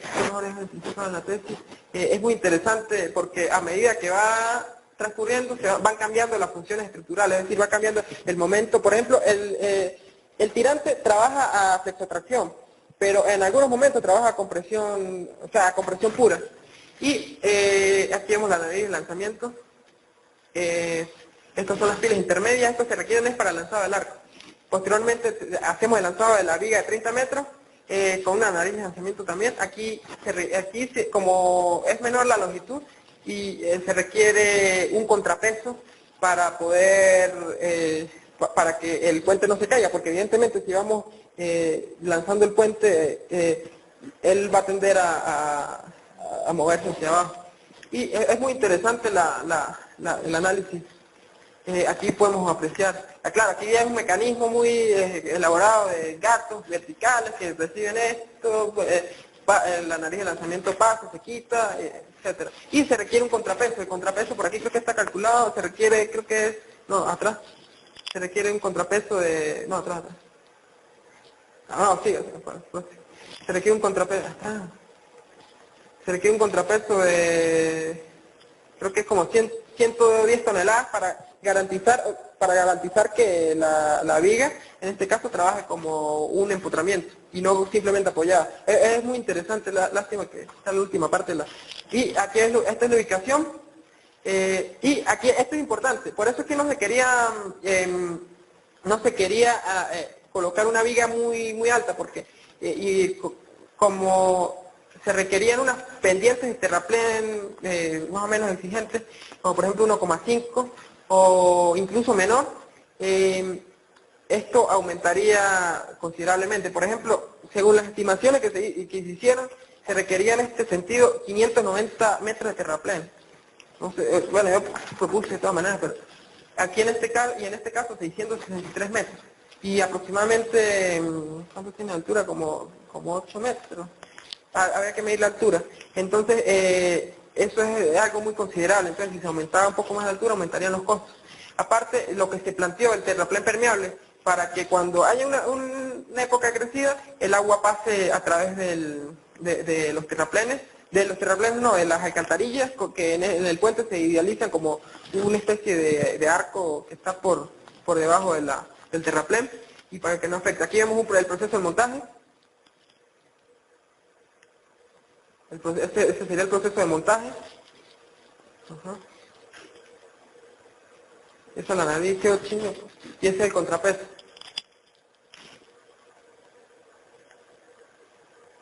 El contrapeso.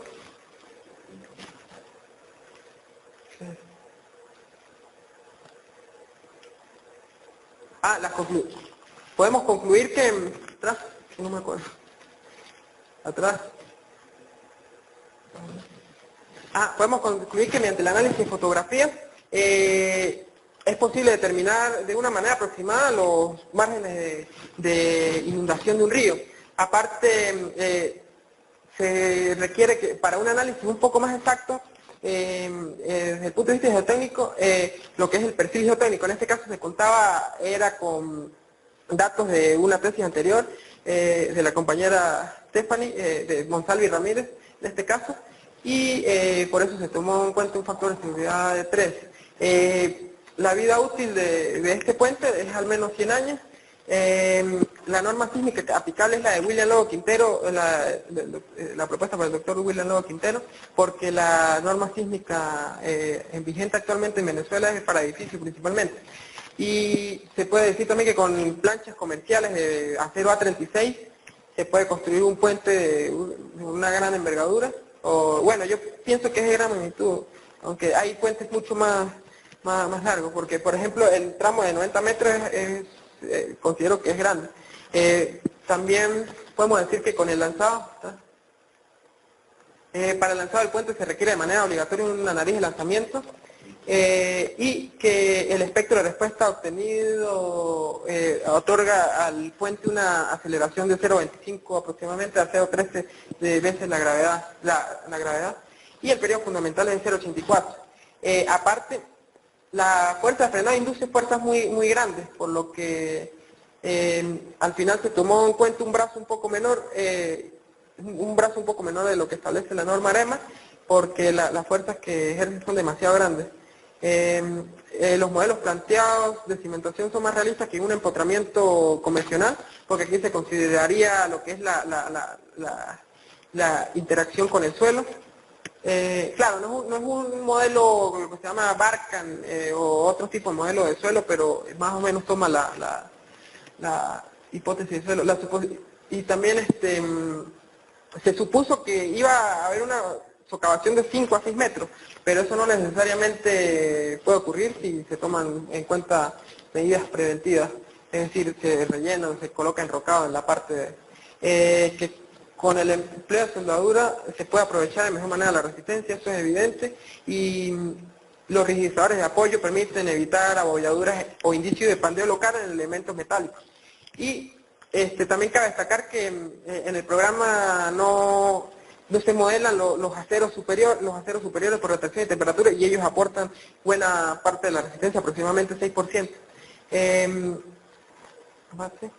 Y también el análisis de viento que se hizo es algo sencillo, algo no necesariamente tan exacto. Entonces por eso podría decir que sería bueno hacer un análisis en túnel de viento, porque este es un puente, sobre todo el tramo de arco. El tramo de arco es un puente muy esbelto, como se puede apreciar, que puede ser susceptible a fenómenos aeroláficos, como flameo, divergencia, etcétera. Esto lo explico en la revisión bibliográfica. Y el puente diseñado es de 150 metros de longitud, tiene dos tramos de 30 metros y uno de 90. El arco tiene una longitud de 90 metros y una flecha de 18 metros, y la separación de las vigas de carga y de las péndolas es de 7,5 metros. Y la subestructura está hecha con concreto, que equivale a dos estribos perdidos, dos pilas, que están fundadas a 6 metros del suelo. Hay algunas recomendaciones que puede ser conveniente la posibilidad de estudiar para el montaje del arco, un método de armado en voladizo, pues porque podría abaratar los costos. Habría que hacer un análisis que es recomendable en el caso del puente de 90 metros, hacerlo mediante un análisis 3D, pero claro, habría que invertir un poco más de recursos, sobre todo en la parte computacional, y para futuros o posibles estudios deberíamos de considerar un estudio de un puente para un tren de levitación magnética, porque ese es el futuro, aunque aquí en Venezuela no toman en cuenta así, pero o sea, que deberíamos de tomar en cuenta eso.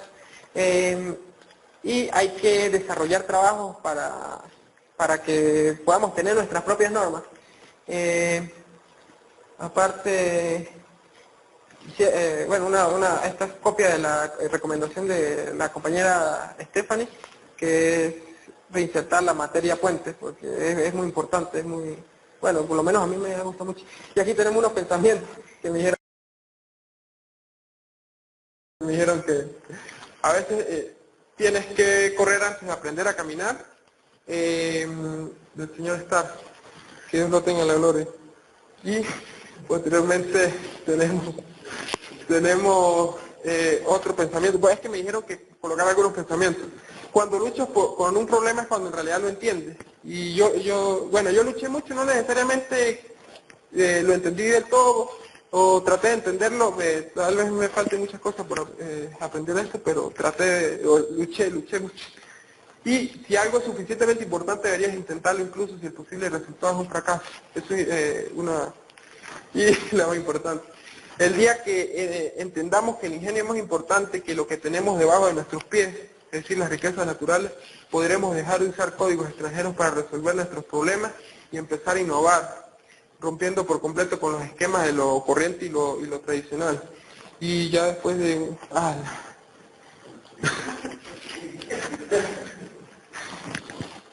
Entiendo que la zona de inundación era 400 metros. Eso es así, ¿verdad? Ajá. Y que realmente el puente, o sea, tener un periodo de retorno tan alto de 100 años, que es lo que debería ser para un puente, pues está sencillamente metido en toda la inundación. Vi más adelante lo de, digamos, hacer los drenajes permeables, entendí algo de eso, de hacer los drenajes permeables, y que eso, o sea, eso a todo lo largo del terraplén, que es bastante largo, tanto un lado como el otro. No, eso sí no se tocó mucho a fondo, pero o sea, es una cierta porción. De manera que diera un volumen, o sea, me había calculado un volumen de inundación para poder dimensionar la altura entonces, o sea, no necesariamente todo el terraplén, pero por eso aquí en pero por lo menos salir de la inundación, me imagino. Sí, o sea, perdón, adelante. No, o sea, lo pregunto porque me llamó la atención justamente que al ser un puente, y un puente con un periodo de retorno tan alto, que es lo que debe ser realmente, porque es una obra de gran envergadura, pues realmente si la zona de inundación es 400 metros, la hagamos a 90. ¿Sí? Realmente esa era mi... Después vi la parte de, digamos, hacer los terraplenes con drenajes, vamos a decirlo de esa manera. Entiendo que son túneles, pequeños túneles, para el paso del agua, ¿no? Que en caso de eso me pareció también bastante interesante, ese planteamiento. Pues mi duda era esa con relación a la parte de la inundación, de la zona de inundación. Y una de las cosas que yo siempre he criticado es que los puentes se caen porque se meten en la zona de inundación. O sea, colocan los terraplenes dentro y cuando viene una crecida, pues sencillamente se lleva todo. ¿Sí? La cuestión era que, por ejemplo, en la zona general del río era aproximadamente unos 80, 100 y pico metros. Entonces no se quería que en toda época del año tuviesen... Pero, claro, en algún momento... Lo que pasa es que a veces el río cambia. En algún momento el río va a crecer. Se comporta como cierto meandro, vamos a decirlo así, ¿no? O sea, y pudiera pasar por otro lado. Y no, y en algún momento crecer. No necesariamente. Estamos muy impredecible. Y de hecho en las mismas fotos que tienen ido ahí, hay una donde incluso está pasando por la o sea, sus cambios son bastante rápidos en el tiempo. Es correcto. Es correcto.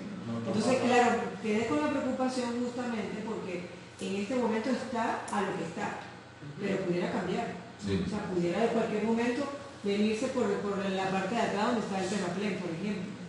¿Sí? Efectivamente. Ahora, dejar la parte de túneles, pues también está interesante porque eso sí no lo había visto, dejarlo de los túneles. Y que bueno, si en tal caso hace el proceso de meandro, que lo que hace es así medio, pues pudiera de alguna manera no quitarle la estabilidad a esa estructura, ¿no? A esa estructura básicamente. Ese por relación y aquí lo tengo como el ancho estable, que fue lo que tú hablaste del ancho estable en este momento, pero sería en este momento. Porque del 2010 creo que fue que vi la fotografía donde estaba pasando por la ladera. Y que tampoco es mucho tiempo. No mucho tiempo. Exacto. Bueno, una terminología que sí de verdad yo tengo que que no entendí lo que era el diafragma cuando hablaba de diafragma. Eso es eso se refiere a los elementos de arrastramiento. Por ejemplo, en este caso no lo puedo hacer porque la escala. Pero en este caso, claro, aquí se tiene un arrastramiento que es la viga de carga, pero claro, esto también tiene una función. O sea, son los arrastramiento, ¿no? Sí. Y las demás observaciones realmente de mi parte son sobre todo de forma, que esa sí la quisiera por lo menos explicarle por lo que te dije, que es como PDF, pues a mí me costó, recuerdo algunas cosas que sí quisiera, que porque el trabajo vale la pena, yo creo que está demasiado... Y bueno, él debiera, para la presentación definitiva, tomar en cuenta todo. Pero menos de ti, porque te conozco desde que te estoy dando clases de proyectos, ¿no? Y eres una persona muy detallista, muy organizada, no me esperaba menos. Es una de las tesis más concretas que yo he visto en esto. De allí se hubieran podido hacer 3, 4 tesis. Así es. Solo con el lanzamiento eso es una tesis. Eso es una tesis, solamente con el solamente lo que es el lanzamiento. Eso es muy interesante la parte. Esa parte de los puentes es muy interesante. Lamentablemente la tendencia de todas las universidades venezolanas ha sido eliminar la enseñanza de puentes integrales. Lo están pasando así por grado. Acá trató de no eliminarse, pero en la práctica se eliminó porque pusieron los temas de puentes en una materia que es el cálculo del edificio y no da tiempo.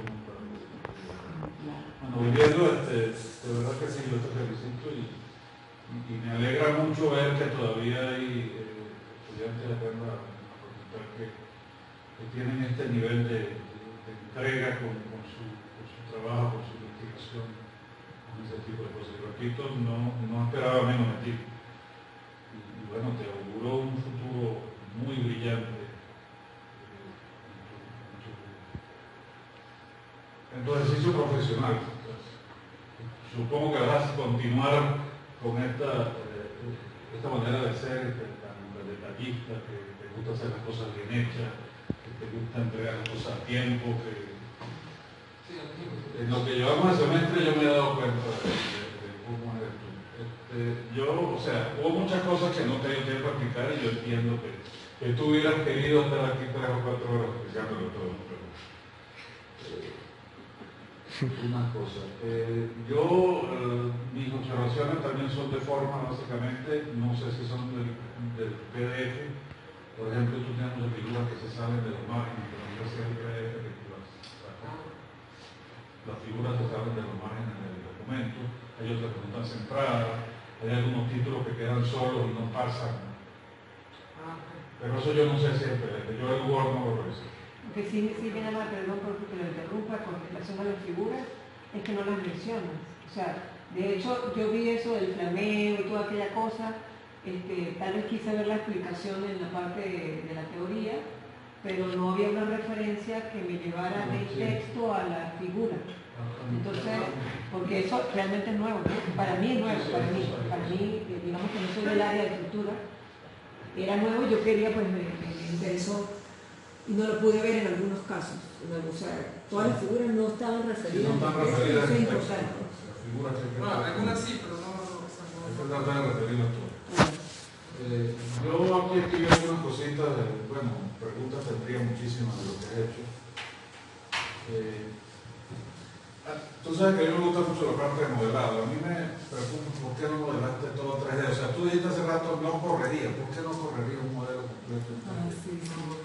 Por ejemplo, el modelado de la estructura equivalente, en la parte de la subestructura, eso tardaba bastante tiempo. Por eso, pero hubiera tardado mucho, pero se hubiera podido modelar el arco completo con todo. Y bueno, también para ser sincero, yo había hecho un modelado 3D inicialmente, pero cuando lo corría, había algunas cosas que no me cuadraban. Entonces era algo que tenía mal en el modelado.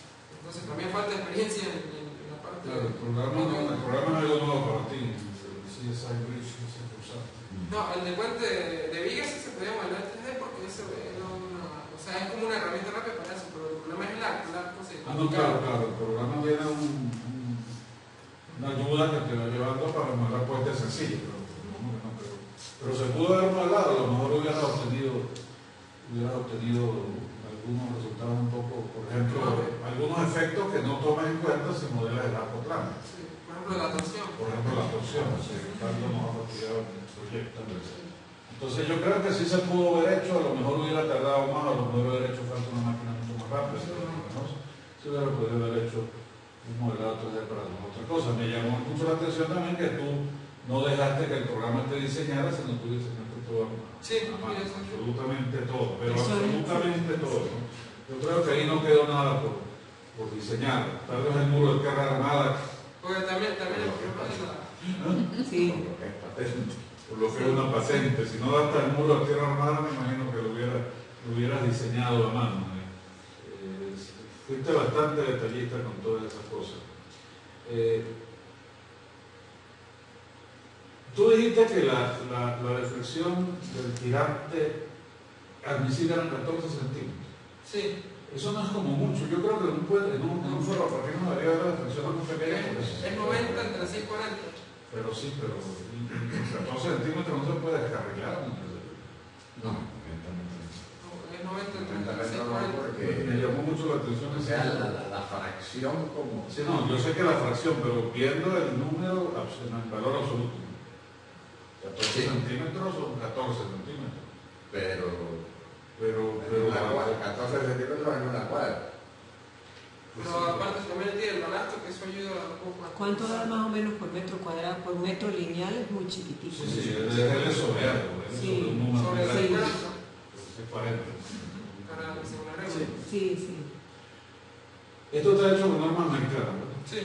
Tú mencionas al principio de tu tesis, mencionas que el tramo de Oriente lo están haciendo los chinos. Probablemente estén usando normas chinas. Eso sí está bueno. Pero No, eso no...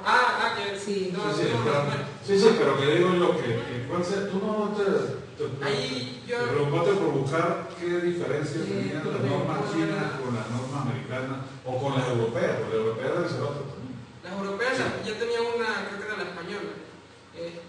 Claro, no la regué. Ahí usan lo que es el estado último libre. Porque hubiera sido interesante, digamos, por eso, porque digamos, si los pocos tramos que se están en ejecución lo está haciendo compañías chinas, lo deben estar haciendo, como tú mencionaste ahí, con normas chinas. Y hablaste algo de que tú sabías exactamente cuál era el chinos y con distancias entre rieles. Claro, eso es lo que podría cambiar, porque por ejemplo, aquí eso lo mencionó, aquí son muchas cosas. Aquí se hizo el ancho internacional, que es 1.43 metros. Por eso, pero tú no revisaste nada de los chinos. Yo revisé, pero no encontré. Pero los chinos son muy difíciles. Pero creo que por lo general aquí usan 1.43. Los chinos también, salvo... había un sistema ferroviario, creo que era uno que era eléctrico, que está, creo que es de Cuba, ¿no? Ese creo que tenía un troncho de carril, me parece, no recuerdo. Pero sí, algo revisé. ¿Tú tuviste contacto con el instituto? No. O sea, los datos que tú tienes ahí los tomaste de la tesis de Gonzalo Ramírez. De la tesis y de la página. De la página del libro. O sea, no tuviste ninguna... No, el Instituto Carrilero del Estado, no te hubieran dado apoyo. No, ya otra pregunta que tenía, ¿por qué cogiste ese tipo de estribo y no cogiste alguno? El estribo perdido. Yo inicialmente había escogido un cargadero, pero por las cargas de frenado daba una longitud de talón muy grande. Entonces al final se cambió para estribo perdido. Un estribo perdido es como ponerle unas pilas otra vez aquí.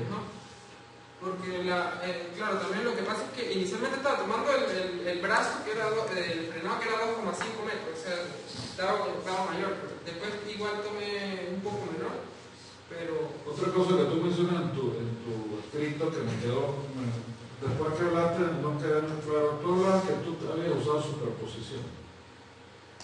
¿Superposición? Sí. ¿Cuál? Al principio. Que dijiste que no pudiste hacer modelos, entonces que ibas a trabajar con superposición, pero yo no entendí. Debe ser que... Yo no entendí esa superposición que tú nombras ahí en el escrito. En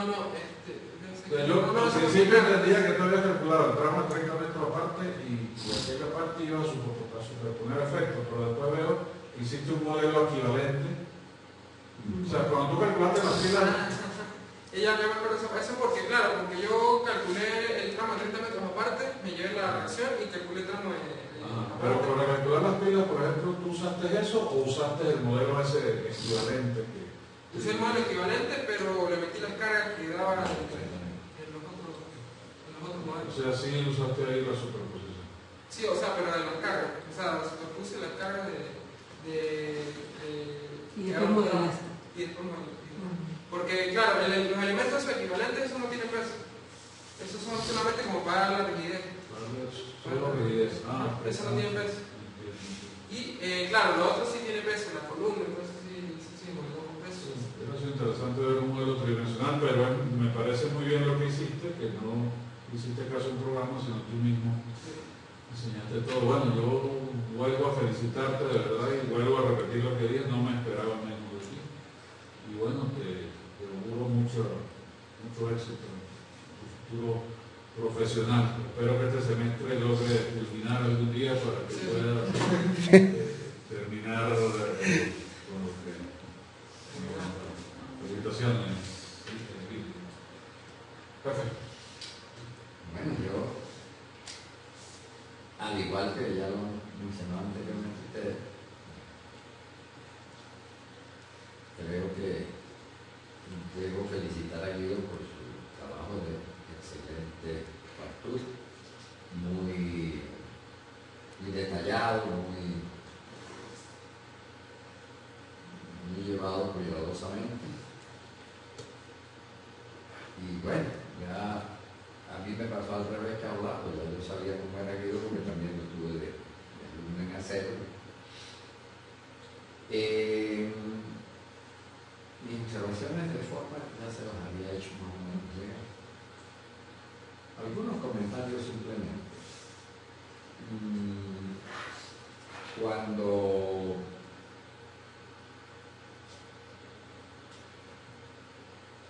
usa el modelo de puntal y tirante, lo hace por sentido. Es un puntal y tirante en X y otro puntal y tirante en Y. ¿No pudiera eso conducirnos a una sobreestimación? O un sobrediseño, mejor dicho. Bueno, lo ideal debería ser un modelo como 3D, para poder ver, o sea, yo pienso, pero claro, el problema es aquí eso podría llevar a la solución, porque además el problema también es que como no nos definió un modelo sencillo que era una sola columna con dos pilotes, entonces eso me llevó a tener la suposición de calcular un modelo por un lado y el modelo en otro sentido. Entonces, sí, o sea, eso habría que pulirlo. Hay cosas que...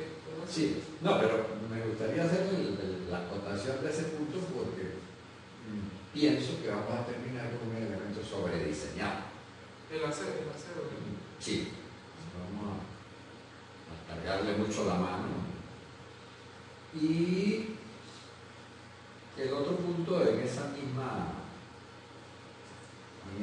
área,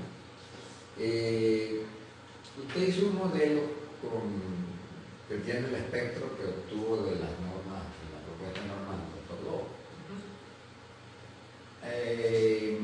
Obviamente usted allí usó un factor de reducción.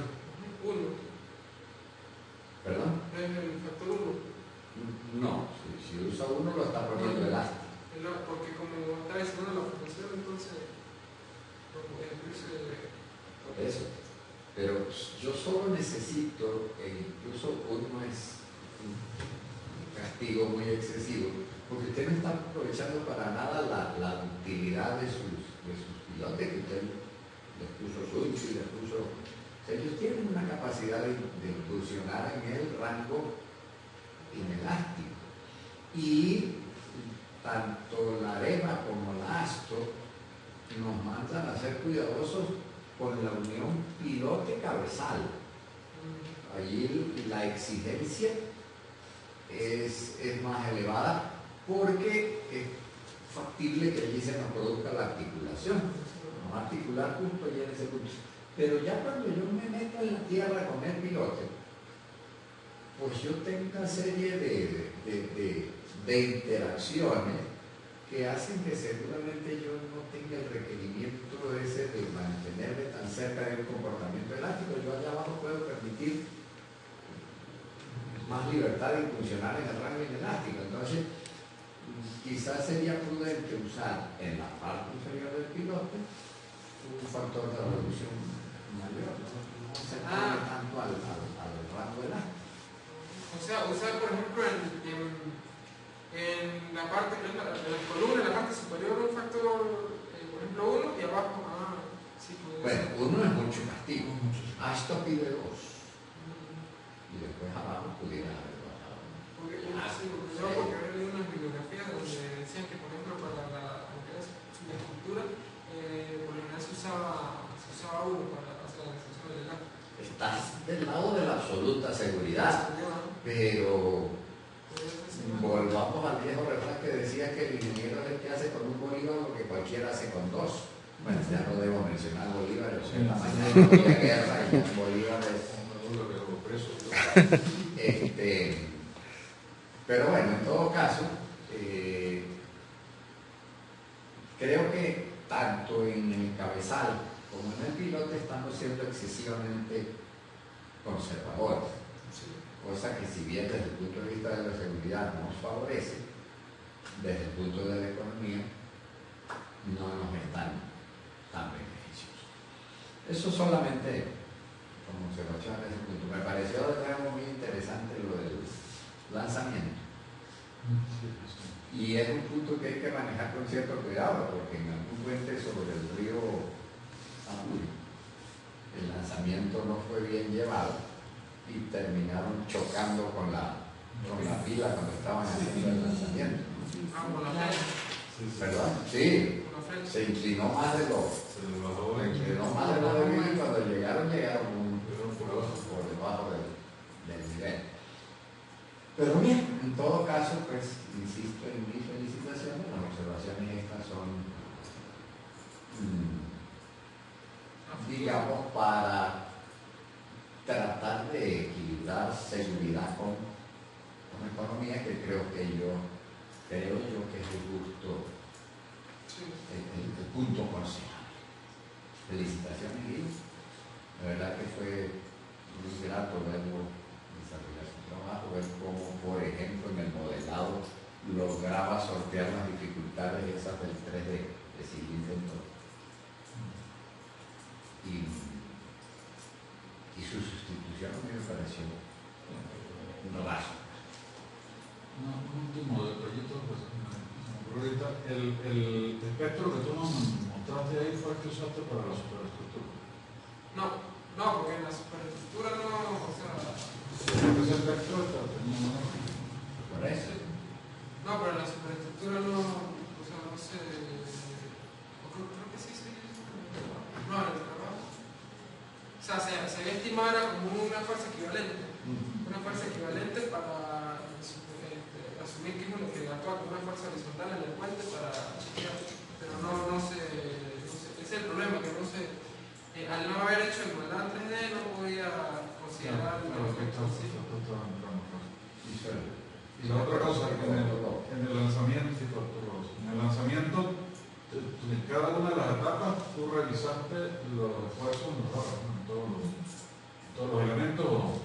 Sí, aunque, bueno, en todos no, pero o sea, lo que sabía, lo que se veía mayor.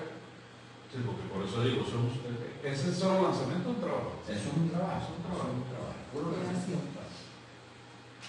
Bueno, nosotros nos retiramos a deliberar.